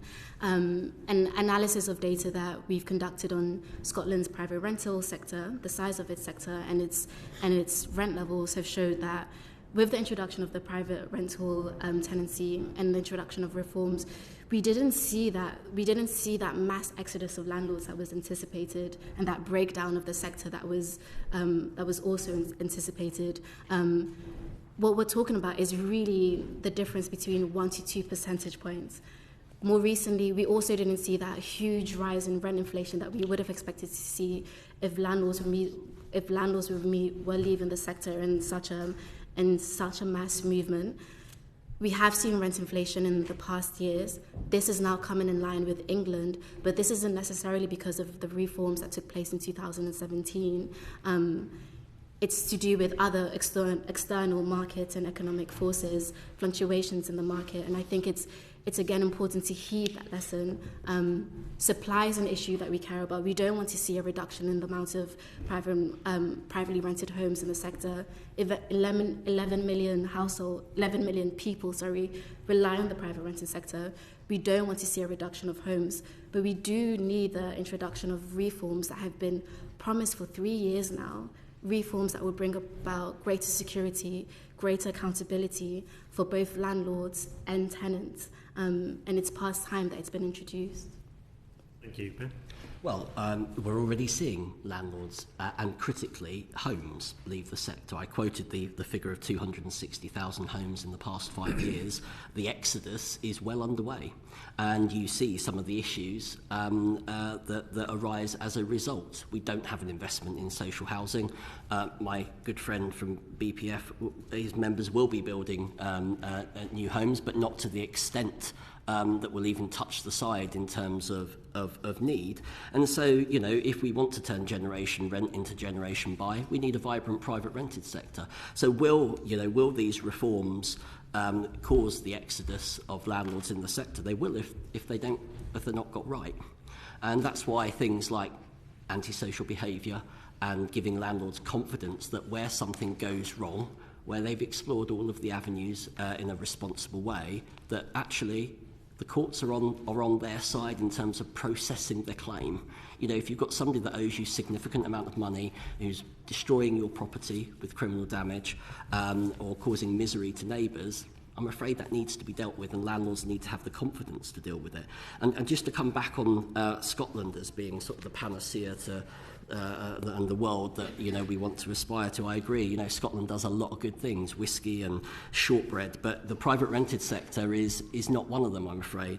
And I quote, new landlords are not joining the market in the same volume as experienced a decade or so ago. Not our research, the Nationwide Foundation.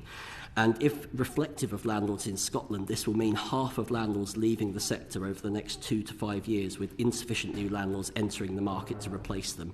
And this will lead to a severe shortage. So I'm all for building of social housing. I'm all for build-to-rent blocks to give people the choice.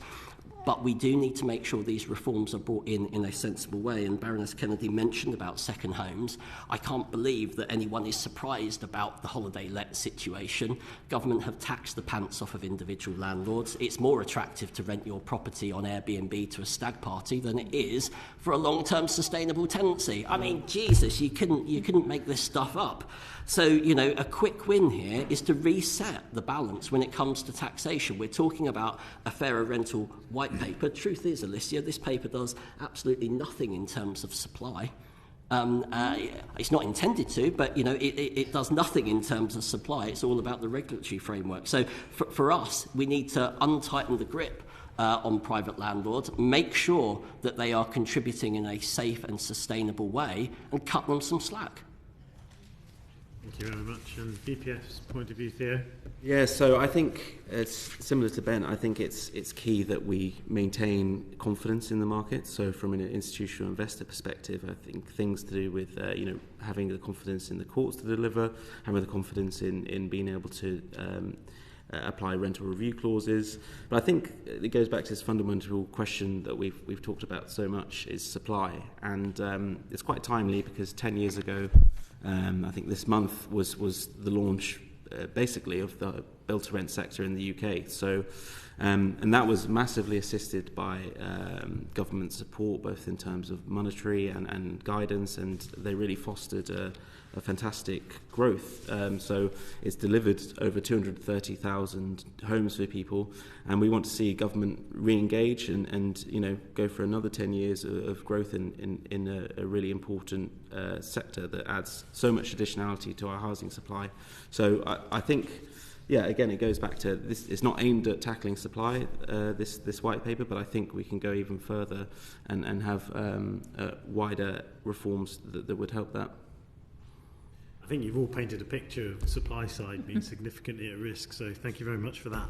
Just to Ben and Theo, the National Audit Office indicates that government does not know the full costs to landlords of complying with the legal obligations. What is your estimate on that, Ben? Legal obligations of what? The legal obligations in compliance with the legislation. You mean in the white paper? Yes. Well, I mean, truth be told, this isn't a hugely long-term strategy. This is a series of whack-a-mole policies disguised as a strategy. None of what is set out in here is going to solve some of these substantial problems that we have in our sector. They will help. Of course they will. But this is the private sector for a reason, and it doesn't surprise me that government haven't costed these things because they're looking at things in a siloed way, in my view. We don't have a strategy here for the next 30 years and what the private rented sector is going to support. We don't know how social housing is going to feed into that. We've got 1 million people on waiting lists, and then we have announcements around 50-year mortgages and things like that. Well, taking mortgages to your grave is not a good way to go.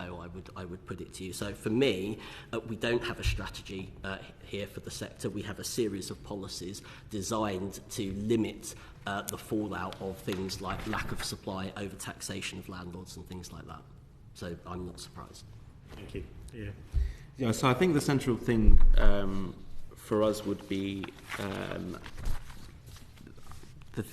the key issue would be the removal of rental review clauses would add a lot of additional cost to many of our members. We're working on huge scales, so you have several units, up to 300 units within one block at some times. So having all this extra sort of regulation could add some cost and difficulties.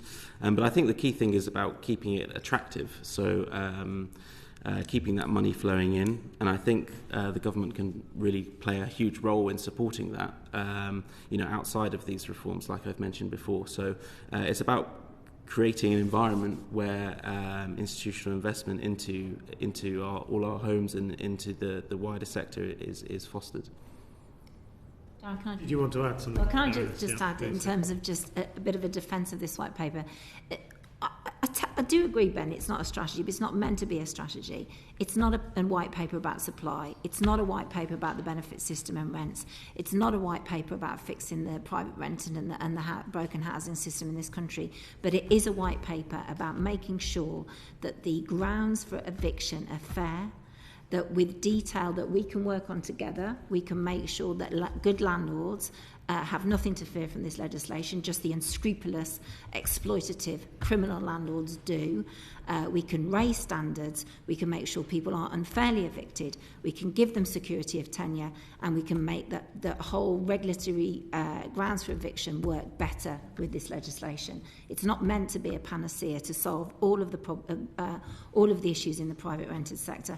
And I think, as this committee has demonstrated, and as the direction of the white paper in the way that it's going, and yes, we need the detail, but I feel that there's a lot of agreement on this panel, and between us we can work with this to make this a good reform for renters and landlords alike. Can we? I think I'll leave it there, Chair. Yeah. Okay, thanks, Darren. Thank you. I think that's a fair point to finish on. I think it's still a long way to go and a lot more discussion to be had, but that's been a really helpful session for the committee. Sometimes challenging in the different versions and visions put forward to us, but nevertheless, I think that was really helpful in the amount of detailed understanding that we had. So thank you very much indeed for coming to give evidence to us this afternoon. Thank you. And we're on now to the second panel. That's it.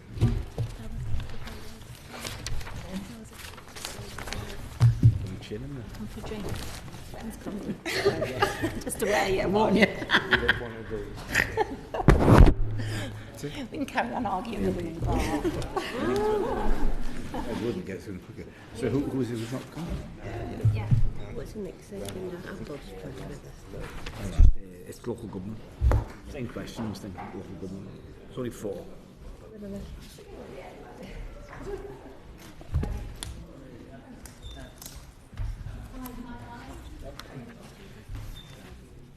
Yeah.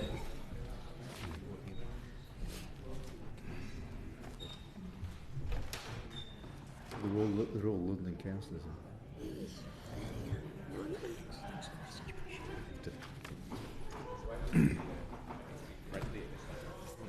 Thanks.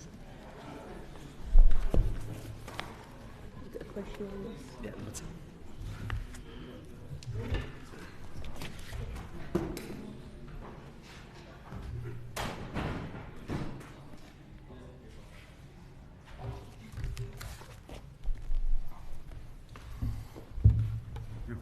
Who we got? Sorry. We only got.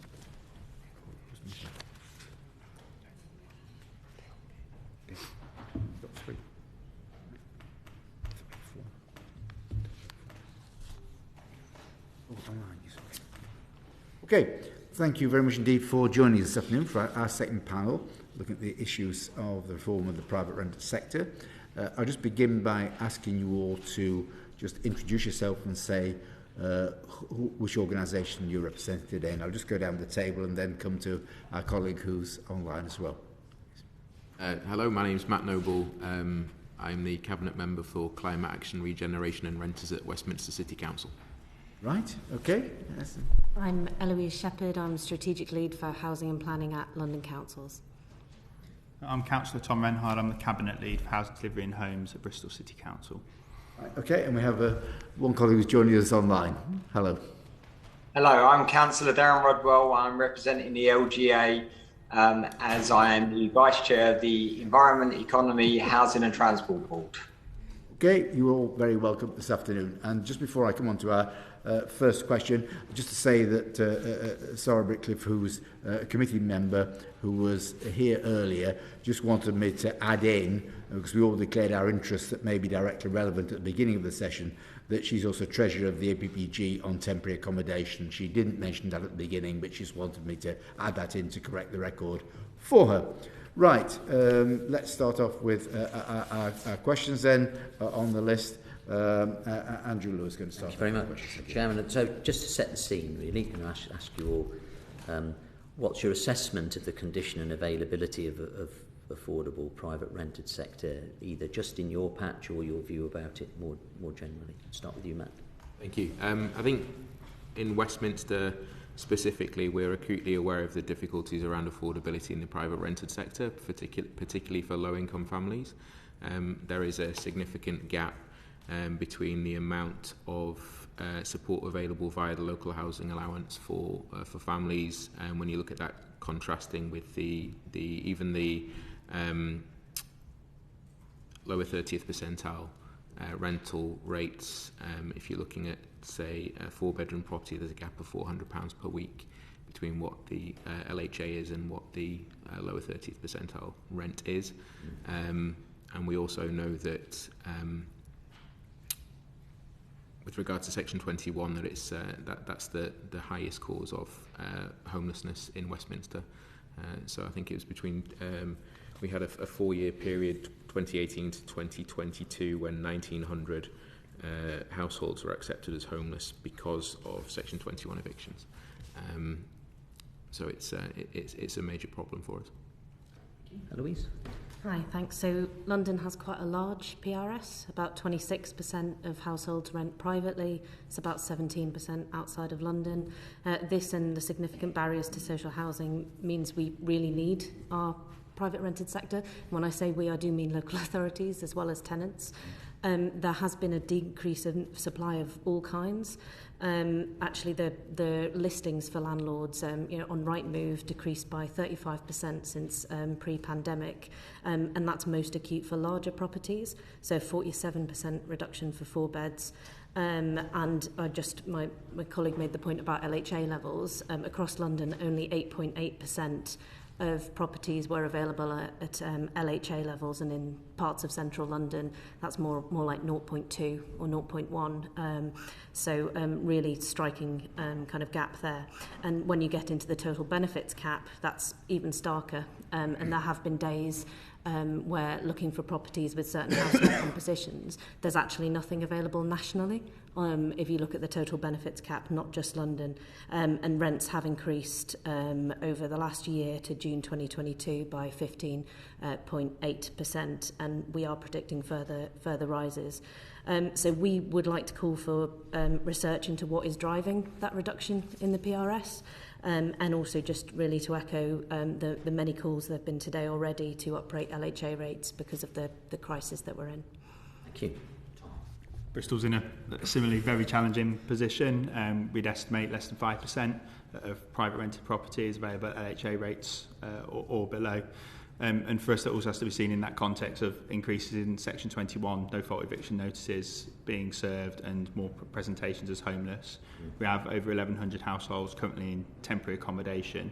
And one of the things that's quite challenging for us around that as well is obviously that's a general fund pressure to a council alongside some of the other challenges that there are around social care at the moment. So it does add to that when we have to house. I think availability is hugely challenging. We're seeing more and more people that are struggling to rent or are choosing not to rent in Bristol, which is having knock-on impacts for us as well in terms of health workers, care workers, hospitality sector.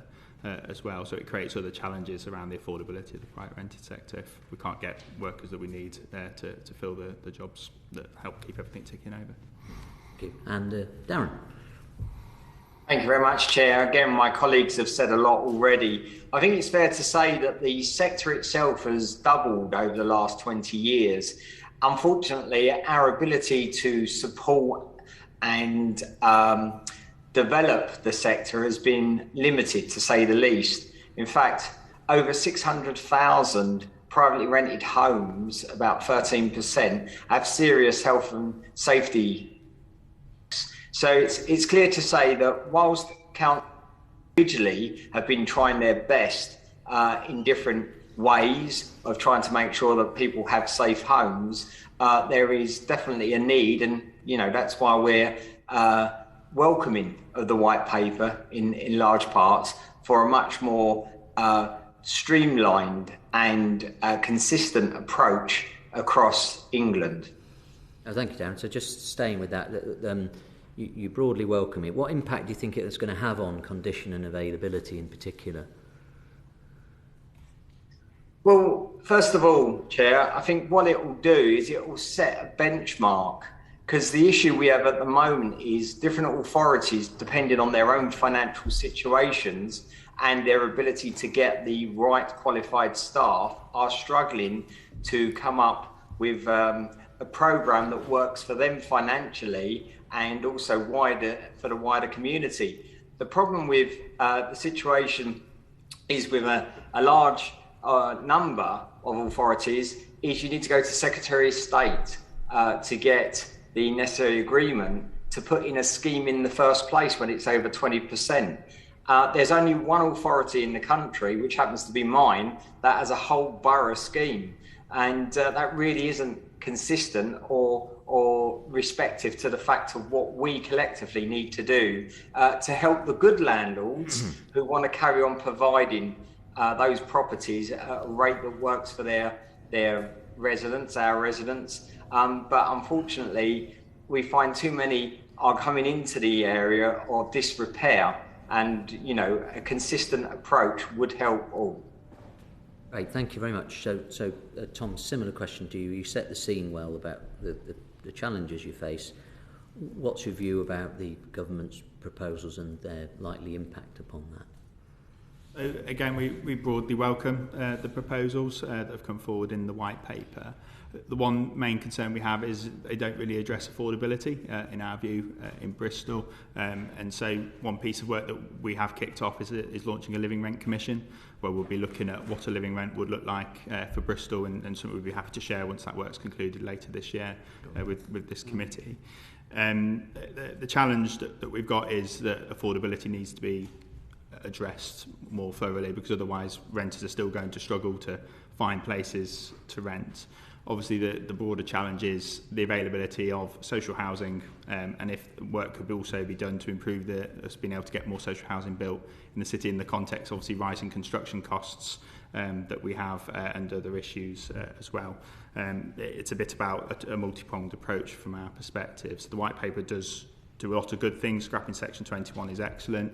I'd have concerns that Section 21 may come through the back door by another route. So how are you going to ensure that when a notice is being served, say because they want to purchase want to sell the property, or when they want to move a family member in, how are we going to ensure that's actually the case and they're not just doing that every 12 months? And perhaps the property portal and the way that works could play a role there. Thank you very much. So Eloise, same question to you. You've set the scene, but what about the impact that these proposals will have on that scene? Well, like my colleagues, we broadly welcome the direction of travel in the white paper. I think my concern is whether it will actually do what it wants to do in the context that we're in.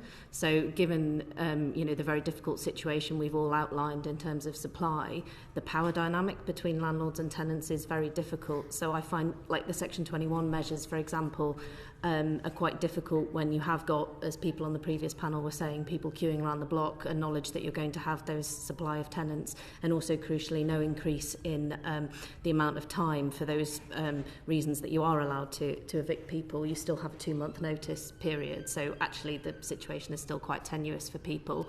And then the other unfortunate reality is just the financial situation for local authorities, and much of this does rely on local authorities resourcing it. For example, with the Decent Home Standard, you still are required to do an inspection, you still have to have EHOs on the ground doing that work, and people who know what they are doing, and we are, as we all know, in an extremely difficult situation for that. So those two realities, I think, put question to some of the very laudable aims of the paper.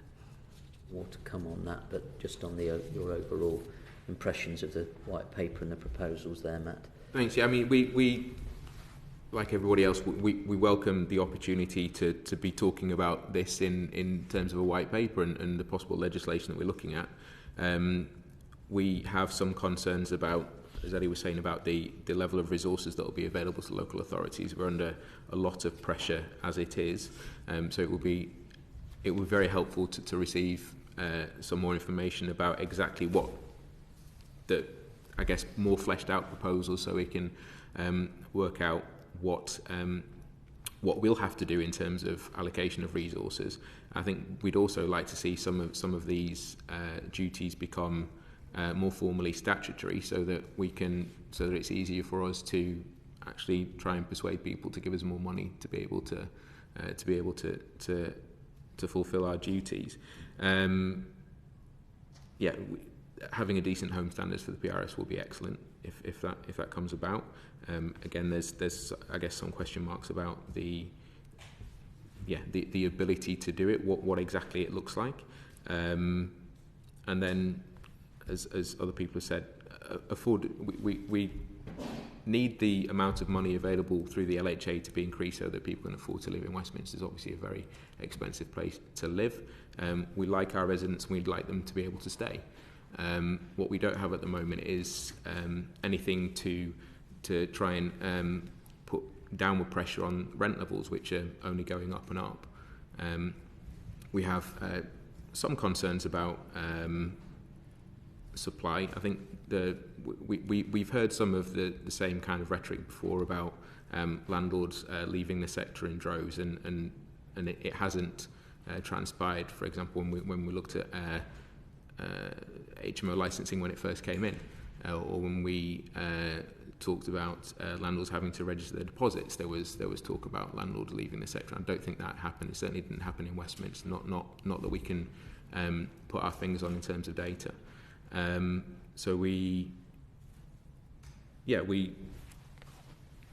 just need to be able to get some more information so that we can do the things that we want to do as a local authority. Thank you very much, everyone, and thank you, Chairman. Okay, thank you. Moving on now to the next issue, looking at homelessness and the relationship there to these proposals. Mohammed Yassin.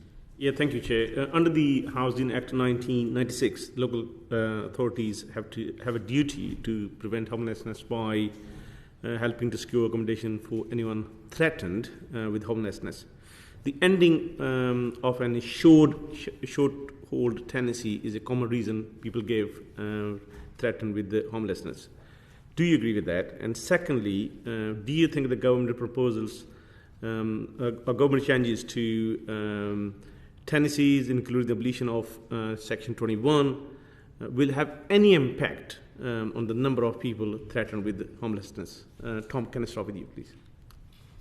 Yeah, so I'd agree with the assessment. I think, as I was sort of saying before, it's about if you could scrap Section 21, how does that manifest in other ways potentially? I think there's probably some learning from Scotland, and I think some of the things that have happened up there following the work that they've done around no-fault evictions, which would be worth considering. We would hope that it would lead to a positive impact, though, on reducing presentations of homelessness. I mean, again, for context, as I said, over 1,100 households we currently have in temporary accommodation. I know that's not the worst example of that in the country as well, but that's also in the context of 18,000 households on our waiting list for social housing within the Bristol boundary. So, you know, it has the potential to have a positive impact, but then again, if supply does not keep pace of affordable housing, you know, we're still going to have challenges. Okay. Eloise? Thanks. So, yeah, I mean, London has significant homelessness pressure, near record levels, about 56,000 households living in TA as of March of this year, and that's about 60% of England's total numbers. And the reason I think that households in London stay in TA an average of 5 times longer is because of a lack of availability of PRS.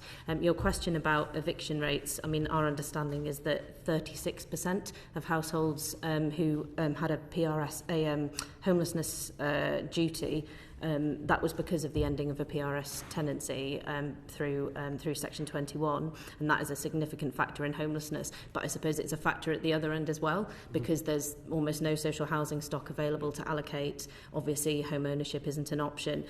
So that's really significant for us when we're trying to prevent, relieve and discharge our homelessness duty. Thank you. Matt? Yeah, thank you. So, yes, I would agree with the assessment. Like I said at the beginning, that's one of the major reason given for homelessness is Section 21 notices. Will the changes make a difference? I think that really depends on what the Act looks like if it goes through Parliament. So, for example, if there is, I mean, we know that there are affordability issues for a lot of our tenants, especially now there's a cost of living crisis. Rent is very high. Wages have been somewhat stagnant. So if people are... it looks like there will still be an opportunity for landlords to evict tenants due to rent arrears. Therefore, there will be tenants who are evicted due to rent arrears. Those numbers could be quite high. There's also, this is potentially a more Westminster specific problem, is that it is of high interest to property speculators and developers. If there is an opportunity for landlords to evict their tenants because they're selling the property, which is one of the potential grounds that was in the white paper, then we could see quite a lot of transfer of property between one landlord and another, and the ability to evict a tenant through whatever it won't be called Section 21, but whatever it will be called, through one of those mandatory grounds. So that's the one that I'm looking at, which is slightly unknown. We don't know what the result of that will be, but it is a concern. Thanks. Darren? Again, my colleagues have pretty much said it all. We do feel that this is a major problem. We know that between the April to December of 2021, 36.6 was through people being effectively, let go in their tenancies and no fault of their own. So, we think the Section 21 will help, but again, there's still reservations about having the right system in place to make sure that there is no way of getting around it, as colleagues have already mentioned. So whilst we think in practice, yes, it will, it's the devil's in the detail, and making sure that we have a scheme that is self-financing. So it doesn't actually cost local authorities to put money into it when local authorities have 300 plus different services they're trying to deliver on a daily basis. So what is your advice to the government? So my advice to the government would be you need a scheme that is covering the whole of England and Wales, and that scheme needs to be a self-funding scheme that basically the landlords would be paying for. And we need a streamlined scheme. So something I know London Council's pushed forward is something which we call a rogue landlord order. At the moment, we have a situation that when we as councils take action against landlords who are not obeying the rules that we already have, and remember, we're looking to go and make these decent home standards, which is going to be much higher than we find some of the properties today. It can take us months to get them to get anywhere near the level they should be. Well, actually, if we had an order and we already have to go forward to a court to get that order anyway, if we could have an order which basically says anything the local authority finds as an issue, the landlord will be charged accordingly for. So it's not about making profit out of the system, because actually most landlords will sign up, most landlords will do the right thing. But if we want to get rid of the rogue landlord, the landlord that's actually causing us even more social ill, then we need a system that is open and transparent and simple to operate for local authorities, and most importantly for the tenants who need to use PRS as a form of home. Thank you very much. Back to you, Chair. Okay, thank you for that. And moving on now to look at existing standards and how we enforce them. Bob. Okay, yeah. Well, obviously looking at the various standards, of course, apart from you, Tom, we've got 3 London representatives. I think I'm the sole London MP around the table. So obviously it's going to be an issue about in London in particular. Can you describe the current system of enforcement of decent homes standards in local authorities right now, in the private rented sector, obviously? I'll start with you, Tom, because you're on my right. So for us, there's obviously a few elements. One of the key things that we have is licensing schemes, so we have brought those in. We don't have citywide licensing at the moment, but we are currently undertaking the stock condition survey part of the work to look at whether that's something we're able to do in Bristol. So the licensing scheme obviously is a 5-year scheme. What it allows for is that every property should be inspected over the course of that 5 years. It's obviously cost neutral as well, so it's not designed for local authorities to be able to make a profit from. It should be cost neutral. Within that, we carry out inspections, and I've been out with the environmental health officers on those inspection rounds, and they will look at the property to see if it's aligned with the licence. Also that it is obviously not got any serious health and safety hazards, and then feedback will be issued to the landlord saying, right, these are the improvements we expect to be made within the property within these timescales. And then of course we do follow up as well, rather than just going, right, here you go, those inputs you need to make, and then they never hear from us again, because obviously need to make sure that follow through is there. And in one example, with one of our schemes, over 80% of the properties that were inspected required some form of improvement. That's not necessarily a category 1 or category 2 hazard, but required some improvement. So, and that's the main tool that we have. Obviously, we provide advice both to landlords and to tenants as well. You offer a responsive service, so if a tenant complains, you bring forward an inspection rather than waiting for a year or two. Yeah, we can, and that's one of the good things about licensing, because obviously it can just look like it was that property's turn to turn up and have an inspection. So that's not to say the landlord won't then retaliate against the tenant, but I think it potentially can have an impact. So that's been helpful. So we do use the intelligence we may get through from complaints within the private housing team. Thank you. Eloise, what's preventing actually enforcing the standards that we'd all like to see? I think the key thing that prevents the enforcement of the standards is resourcing and also skills. So, I mean, I heard on the panel earlier that there is a skills shortage, which, you know, obviously we're very aware of in local government for EHOs and EHOs particularly in private rented sector housing, and the fact that local authorities have received, cuts over a number of years. So that is the key barrier.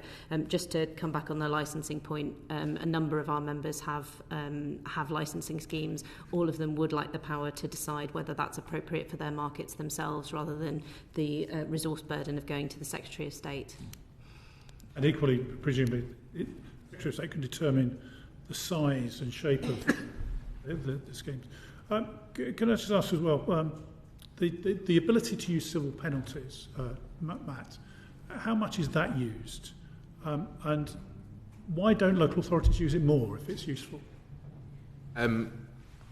We're a relatively new administration. I'd have to get back to you on the amount of civil penalties that Westminster has issued. I think the problem with issuing more of them is that it's very resource heavy to go through the process of taking a landlord through that kind of scenario, and we're also not particularly clear that we'll end up getting paid at the end of the day. It's quite easy for somebody to transfer a property to another company and then escape it happening at all. In Westminster, we have 53,000 properties in the PRS in Westminster. It's apparently the largest one in England. We have. It's very clear what our duties are with regards to the social rented sector, but with regards to the PRS, then we don't have the level of resources that it was talking about. We don't have anywhere near what would be required to have the same kind of oversight of the PRS as we do with social rented properties. Darren, can I ask you as well? You've been in place as an administration in Barking and Dagenham for a rather long time. Do you use the civil penalty route, and what's preventing you making even greater use of it?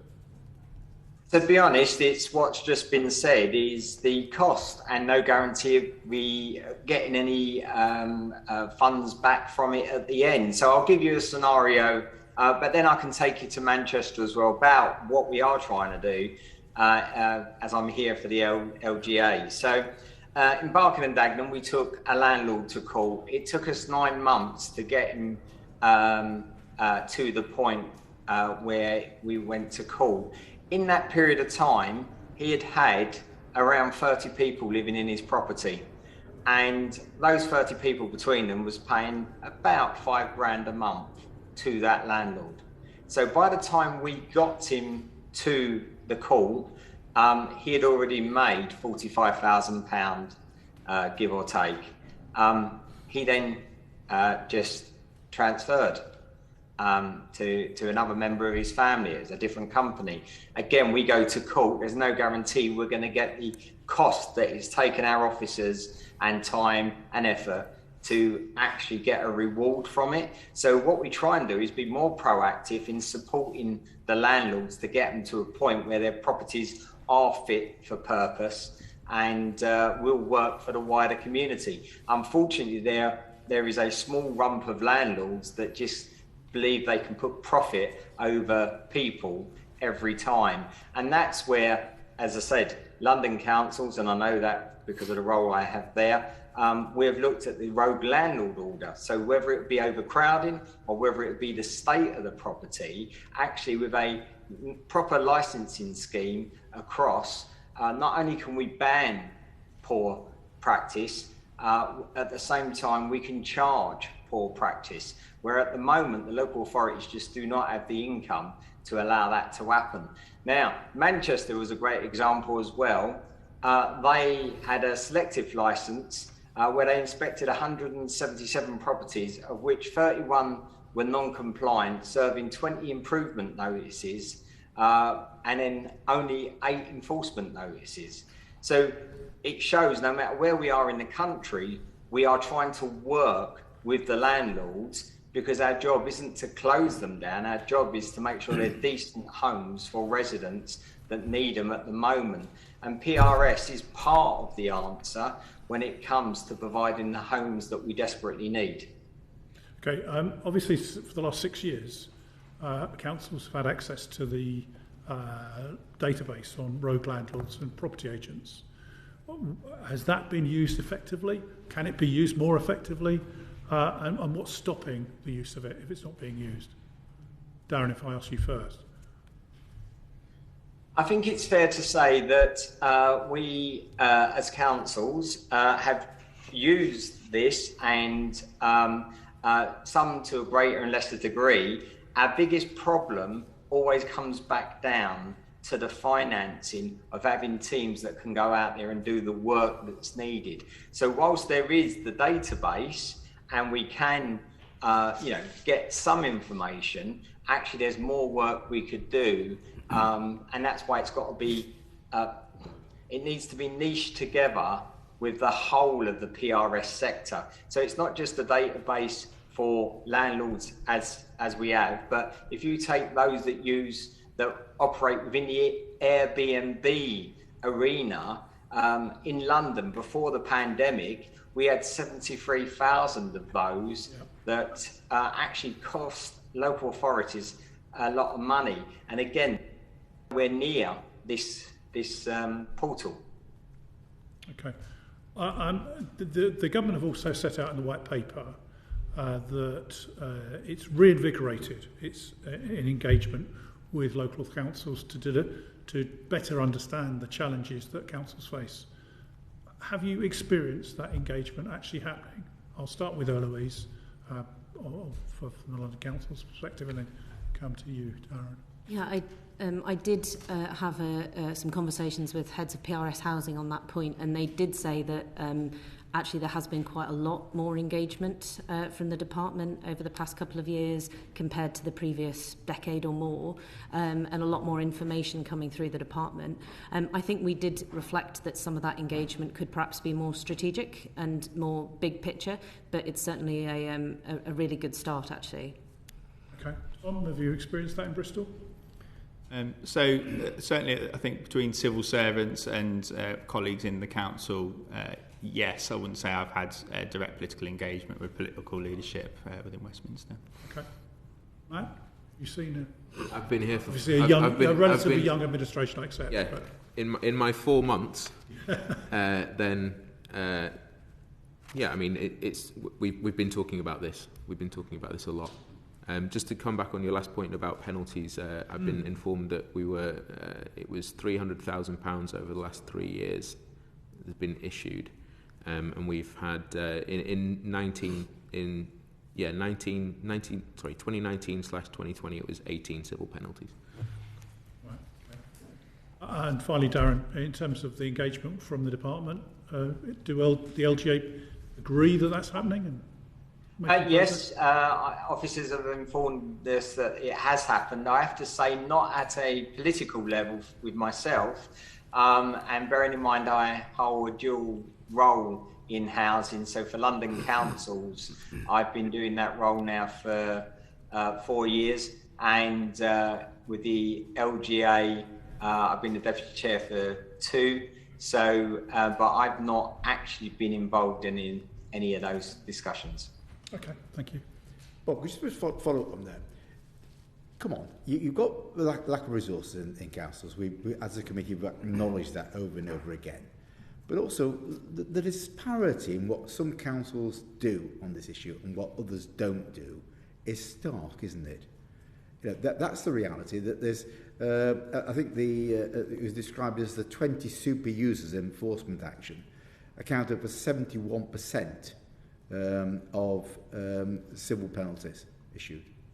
71%, 20 authorities. Many of them haven't done one. And that's what we found as a committee report 2018. A lack of resource, but also a lack of political will as well in some councils. Is there a recognition of that across the local authority sector, that this needs to be given a high priority? Well, I'll just say that there's a reason why my cabinet title has renters in it. I think in London, at least, I might be the first one to have that, because during the process of drawing up our manifesto and campaigning on it, we understood and recognised the challenges faced by the sector, and that this is a significant portion of the people that live in the city of Westminster. Like I said earlier on, it is a non-statutory service. It's very patchy and it depends on lots of different variables, and it should be a statutory service. Okay. If it was, then it would be, I guess, I hope, easier to get the resourcing necessary to do it properly. Any other comments? Yes.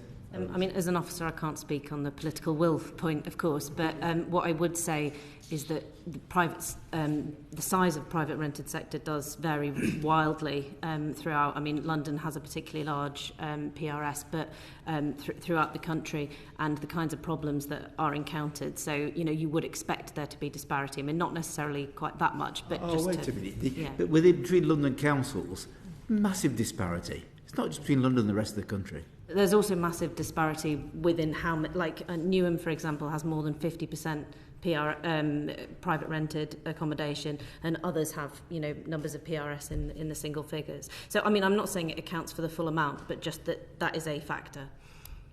I think that we've really been beefing up enforcement within Bristol. I mean, we've gone through the process of pursuing banning orders 3 times now for particularly problematic road landlords. And one of the things I would observe is the burden of enforcement, the processes you have to go through, whether that's securing like a banning order, which obviously is a decision for the first tier tribunal, or trying to get a licensing scheme in place is onerous. And I think one of the questions is, how can we make the process slicker from all sides? Okay. Darren, do you want to make any further comments? Or? I listen, it is recognised that we operate at different levels, but it's got to be recognised that that's because the demands on councils are different depending on their situation. And the role of local government has always been to work with other sectors and use the tools of enforcement as the last penalty.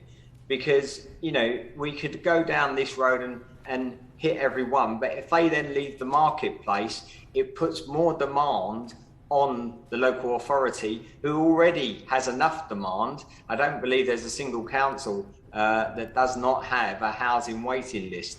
And again, I'll accept it's different even in London. But if I went as hard and fast as I would like as the only London, the only council in the country to have a borough-wide scheme, actually we would scare off a lot of good people in the space, because they would see it as very draconian, and we don't want that. We want to work with the partners, not make them fear us. It's a very tricky balance for us to try and be as proactive. The other problem we have as well is how much resource we can put in it, because it's so much proactive work to get the schemes through, to manage the schemes, and you know, the courts are not always favourable either. So it is a tricky one.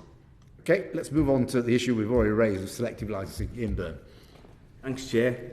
I'll go to Eloise first. So local authorities have the option of introducing selective licensing schemes which require private landlords in an area covered by a scheme to obtain licences for each property they let. A 2019 report says selective licensing could be an effective tool, but implementation needed to be part of a wider, well-planned and well-resourced initiative. If you look at what happened in Liverpool in 2015 to 2020, we found that 65% of properties were not compliant on the first visit and 37,000 compliance actions were taken to improve conditions. Liverpool was a resounding success really when we get back from the council. So, what is your experience personally of such schemes? How many are there, certainly in London? How useful have they been, and should councils be making more use of them? Well, a number of councils in London use selective licensing schemes. Councillor Rodwell's already mentioned his whole borough scheme. Newham also had a whole borough scheme, and they have similar figures to yours about how that has seen kind of demonstrable improvements in conditions over the life of the scheme. And a lot of boroughs have, because of this issue with having to go to the Secretary of State for approval if it's more than 20% of a council's geographical areas, a lot of councils have really targeted where their selective licensing schemes are. A number would like to do larger schemes to see these sorts of benefits where that's appropriate for the local market, which is why we've got a really clear ask that we think that the boroughs are best placed to make the decision for their local markets where selective licensing scheme is needed, including borough-wide schemes. Good answer, Tom. So I think that last point is particularly important in that we have done that targeted work in order to get selective licensing schemes in without needing to go to Secretary of State. Well, one of the things I'd observe that's really interesting is that there is this requirement for selective licensing, but there isn't for additional licensing. And I suppose there's a bit of a question of why is that the case, and how have we ended up there. But we are now. I was only elected last year, and took on the cabinet role a few weeks after that. So we are now shifting our position to explore bringing in a citywide process. But obviously, then I think it's concern about right, we'll do all this work, and then what's going to happen when we get to the end? It's got to go to Secretary of State. I think as local authorities, we're best placed to know what we need to do around the licensing scheme. So I think we would like to probably be left to get on with it. You're confident you've got the resource to do a citywide scheme? Well, because the schemes theoretically are self-financing and cost-neutral, then yes, one of the challenges which you all know the Liverpool scheme better than me is obviously when you come to then try and renew it, and making sure there's not long delays if actually what a local authority wants to do is renew it, because then you have the challenges potentially of all the staff you've recruited, trained up, skilled up, potentially moving on and leaving. So it's really, leaving it to local government to look at bringing those schemes in is important, and we would want to bring in a citywide licensing scheme, providing the evidence, obviously, under the current rules stacks. Darren, you'd be a good one to talk to about this. Yeah, listen, we've done it twice now, but we are worried we won't get it a third time as a borough. But collectively across, and it doesn't matter which political party you are, there is a real concern that because we do have to go to the Secretary of State, it does put off councils from taking that leap, because it's a leap of faith really, the amount of cost, time and effort to go in just to then be turned down is quite worrying. And again, as mentioned earlier, it's incredible that selective licensing schemes we can do, others we can't. So actually what we need is the ability within a framework that says, yes, we feel that this will work and we can show the outcomes from a scheme. Because I remember when we first started here in Barking and Dagenham, nearly 1/3 of our properties were buy-to-let landlord HMOs. The social cost as well as the financial cost was quite significant. The borough I represent is 72% buy-to-let HMO. The churn of community was massive. And again, a lot of other costs came in because of that issue. So I know the Local Government Association, along with our colleagues today there, would champion the fact that we would want the ability to design the schemes within a framework that works for government. Good answer. Matt? Thanks. Yeah, we have an additional licensing scheme for Section 254s. The previous administration in Westminster had a report look at selective licensing in 2019 and elected against it. We'll be looking at it again next year. Whether declared or subconsciously, though, yes, you're looking at who is the Secretary of State, how likely are they to give me this? Well, I'll stay with you because would you welcome a national register of landlords? But does the government's proposal for a property portal, which touched on in the first evidence session, amount to the same thing? No, we don't think it does amount to the same thing. They're, in my opinion, completely different things entirely. So yes, we would welcome that compulsory registration. A portal is a portal. It's a way of for people to go onto to check things and to extract and to supply information, but it is not anything approaching a compulsory licensing scheme. Eloise? I would agree with that. I would also say that the resources involved in either the property portal or the National Register of Landlords, getting them actually off the ground, really shouldn't be underestimated. It's a massive, massive piece of work.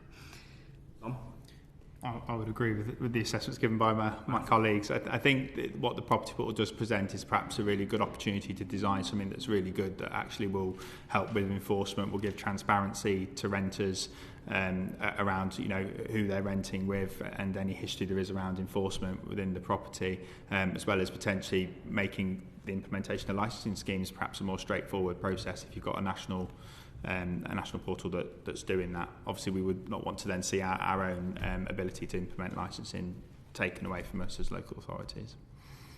Darren, to finish? Again, I agree with my colleagues. We need the local expertise on a national framework so everyone knows what standards of decent home support and what's good for the sector as well. Thanks, Chair. Moving on to the new proposals and enforcing those, Bob. Yeah, I mean, obviously we've covered a lot of the areas of the white paper during the questioning earlier, so I'm just going to concentrate on two areas, if I may. Obviously, one of the key issues which you've all highlighted, and Darren, if I come to you on this particular issue, that if these burdens are placed on local authorities of having the powers, new funding has to follow, and new burdens funding must follow. Have you made an estimate of how much that's going to need to be in order to finance the sort of measures that local authorities will need to undertake? I don't believe we do have the figures for a national scheme. Obviously, each authority looks at it individually because it depends what it is they're asking for, what they require. But what we are clear on is it has to be self-funding. It shouldn't be a financial burden on the local authority concerned, and it needs to be a scheme that operates in its intention to improve standards. But initially, there would be a requirement to set up for those authorities that don't do it, the inspection teams, the enforcement action, and so on. And as we've heard, I think as you gave it an answer earlier, you can take someone to court and end up with not actually achieving anything at all in terms of any finance coming back to the local authority. So surely there will be a burden for local authorities that aren't doing this at the moment. You're right, because we don't have the right toolkit to actually take on the rogue landlord. As I said earlier, if we had what we call in London councils the rogue landlord order, we would have a guarantee of return of cost, which at the moment we don't have when we go to the courts. We have to do all the work, all the prep work. We then have to take a fight to a judge and then wait for an outcome of that situation. What we should be doing, and remember at the very beginning, we do go to a judge asking to go and look and inspect that property. What we should be saying is, with a new streamlined order, it should be saying to the judge, look, whatever is found in this property to be defective, you're authorising us the ability to recoup that money from the said landlord. Because we'd have to give evidence to show that in our opinion, the landlord isn't actually adhering to the standards that we believe they should be. So actually there is a way of starting to mitigate with the right toolkit. But that's where, again, we need a proper conversation about what it works on the ground for local authorities with the legislation that's given us the ability. So whilst there's very good intentions, it doesn't always work on the ground. And as I say, the example I gave earlier is one of many examples we could give as separate local authorities. So, you know, it is about, of course, there would be some funding needed, but that funding could be, again, given back to central government once the scheme's up and running, because, you know, they have to be self-funding. And the idea, if they were ring-fenced, you would actually, any surplus would be going back into improving accommodation across the piece, because we have far too many rogue landlords, even though they are a much smaller grouping, the cost to local authorities is quite substantial. Okay, so a toolkit for local authorities, is it the same toolkit for every local authority, or is it ones that they may choose to utilise? I would say that there are some basics that would be the same, but it would be a selection that they could use based on the licensing scheme they wish to implement, if that's going to be one part of it. But like I say, already we do have powers, and you asked earlier, why are we not taking more enforcement action? Well, that's not our role. Our role is to actually be there and work with the sector and support our residents. So whilst we can go in with the stick, we need the carrot, and we need both to work together. Okay, so just so we're very clear as a committee here, the LGA's position is that anything around this would be ring-fenced. Well, what we're saying is there should be money put in the first place. If the committee said to the government, you know, this money needed, you know, if you were saying to local government you wanted that returned, then fine, we would need to find a mechanism that will allow that to happen, because we would understand it would be an investment to, over the longer term, save. But we would need that start-up in the first instance. So it depends what the government wants to see as the final outcome. Okay. But as it stands at the moment, the Local Government Association is very clear that we do not have the finances or the expertise or the teams to be able to just deliver this on our own. Okay. The private rented sector covers a broad spectrum of people. There are people who are accidental landlords, maybe have one or two properties, others that have huge portfolios, and are companies that literally provide the PRS. Is there a risk with greater enforcement of the rules that those small landlords who've only got one or two properties may go out of the market, and therefore we end up with a position of even more pressure on local authorities to house people that have nowhere to live? Eloise, can I just ease on this particular issue? Yeah, and I think it's really good you highlighted in your question just the plurality of the sector. Yeah. And I think often there's we end up having a good or bad landlords, and actually it's much broader than that. So thanks for that nuance. I mean, I do think that landlords are leaving the market at the moment, but I think that the reasons for them doing that are not to do with the reforms that are set out in this paper, which kind of largely are fairly sensible. I think that there are quite a complex web of factors that are acting on landlords, including tax changes, the draw of short-term letting, perhaps for those smaller landlords, as you say, wanting to realise their assets because of the cost of living crisis, and maybe some of the energy efficiency measures that are coming in without an accompanying pipeline of really clear grant or loan support alongside those, particularly for the medium term. So I think that kind of oversimplifying it to be about these measures, which are reasonably limited in terms of how they would apply to those landlords that are really kind of trying to do their job and accredited and all those things. But it's a really crucial question about supply, and we need to look at this more. So, I'd welcome DLUC or, doing more research on this area to unpick some of those factors. Has there been any updated data on return on investment rates that private landlords are getting, particularly in London? I haven't seen any, but what I would add is that my understanding, a lot more buy-to-let landlords are on variable mortgages as opposed to fixed-rate mortgages, so we're also more sensitive to interest rate rises as well. But I haven't seen the return on investment data recently enough for it to be relevant. When was the last data that you know of? Pre-pandemic. Pre-pandemic, yeah, that's what I thought. Okay, fine. Tom, any risks to the good landlords of Bristol? I think we obviously need to understand the picture. In some ways, it's a bit like looking into a crystal ball and kind of going, what would happen? And I think the other point to make as well is that, say a landlord did exit the market, it doesn't necessarily follow that property itself exits the market, maybe taken on by another buy-to-let landlord, maybe taken on by an institutional investor that's looking to acquire properties in that sector. Obviously we have seen the growth of built to rent as well, and the interest there is in that. So there are always risks, and they should be well understood. I think it was raised earlier that it's been the case many times where reforms have been brought in. The private sector's only grown in Bristol. We're over 30% of the sector, so you're talking sort of in excess of 60,000 properties currently in the PRS. Westminster, is there a risk for those good landlords that there are? So we've got 47% of our landlords are single landlord properties. And we've got 37% of portfolio landlords who own up to 100 properties, and then the rest is more than that.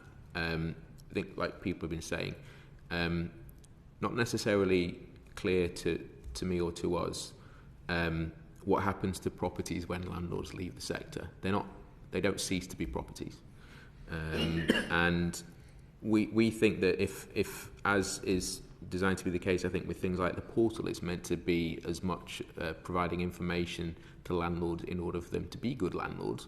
And if that support is provided, then I don't think I'm not worried about that happening, about people leaving and it leading to a massive shortage of properties in Westminster. I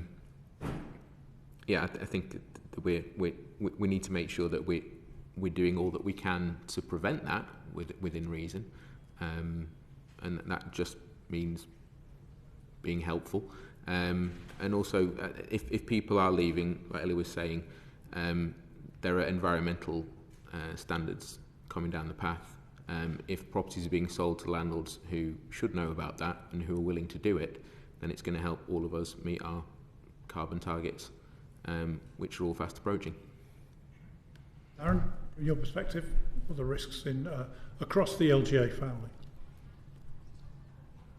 Again, our perspective is that's why we're there to support the sector rather than to penalise it.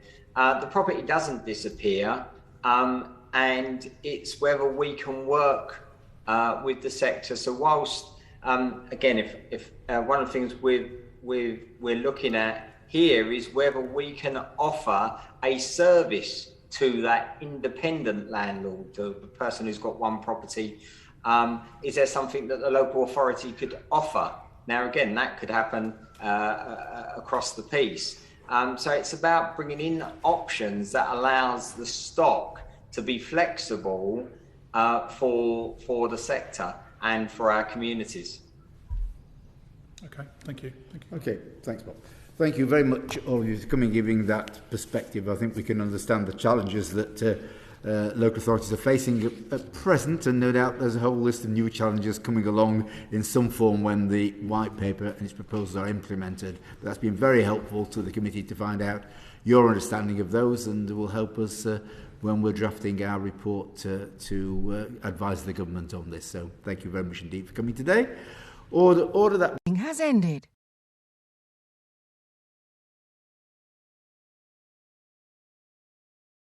The proceeding has ended.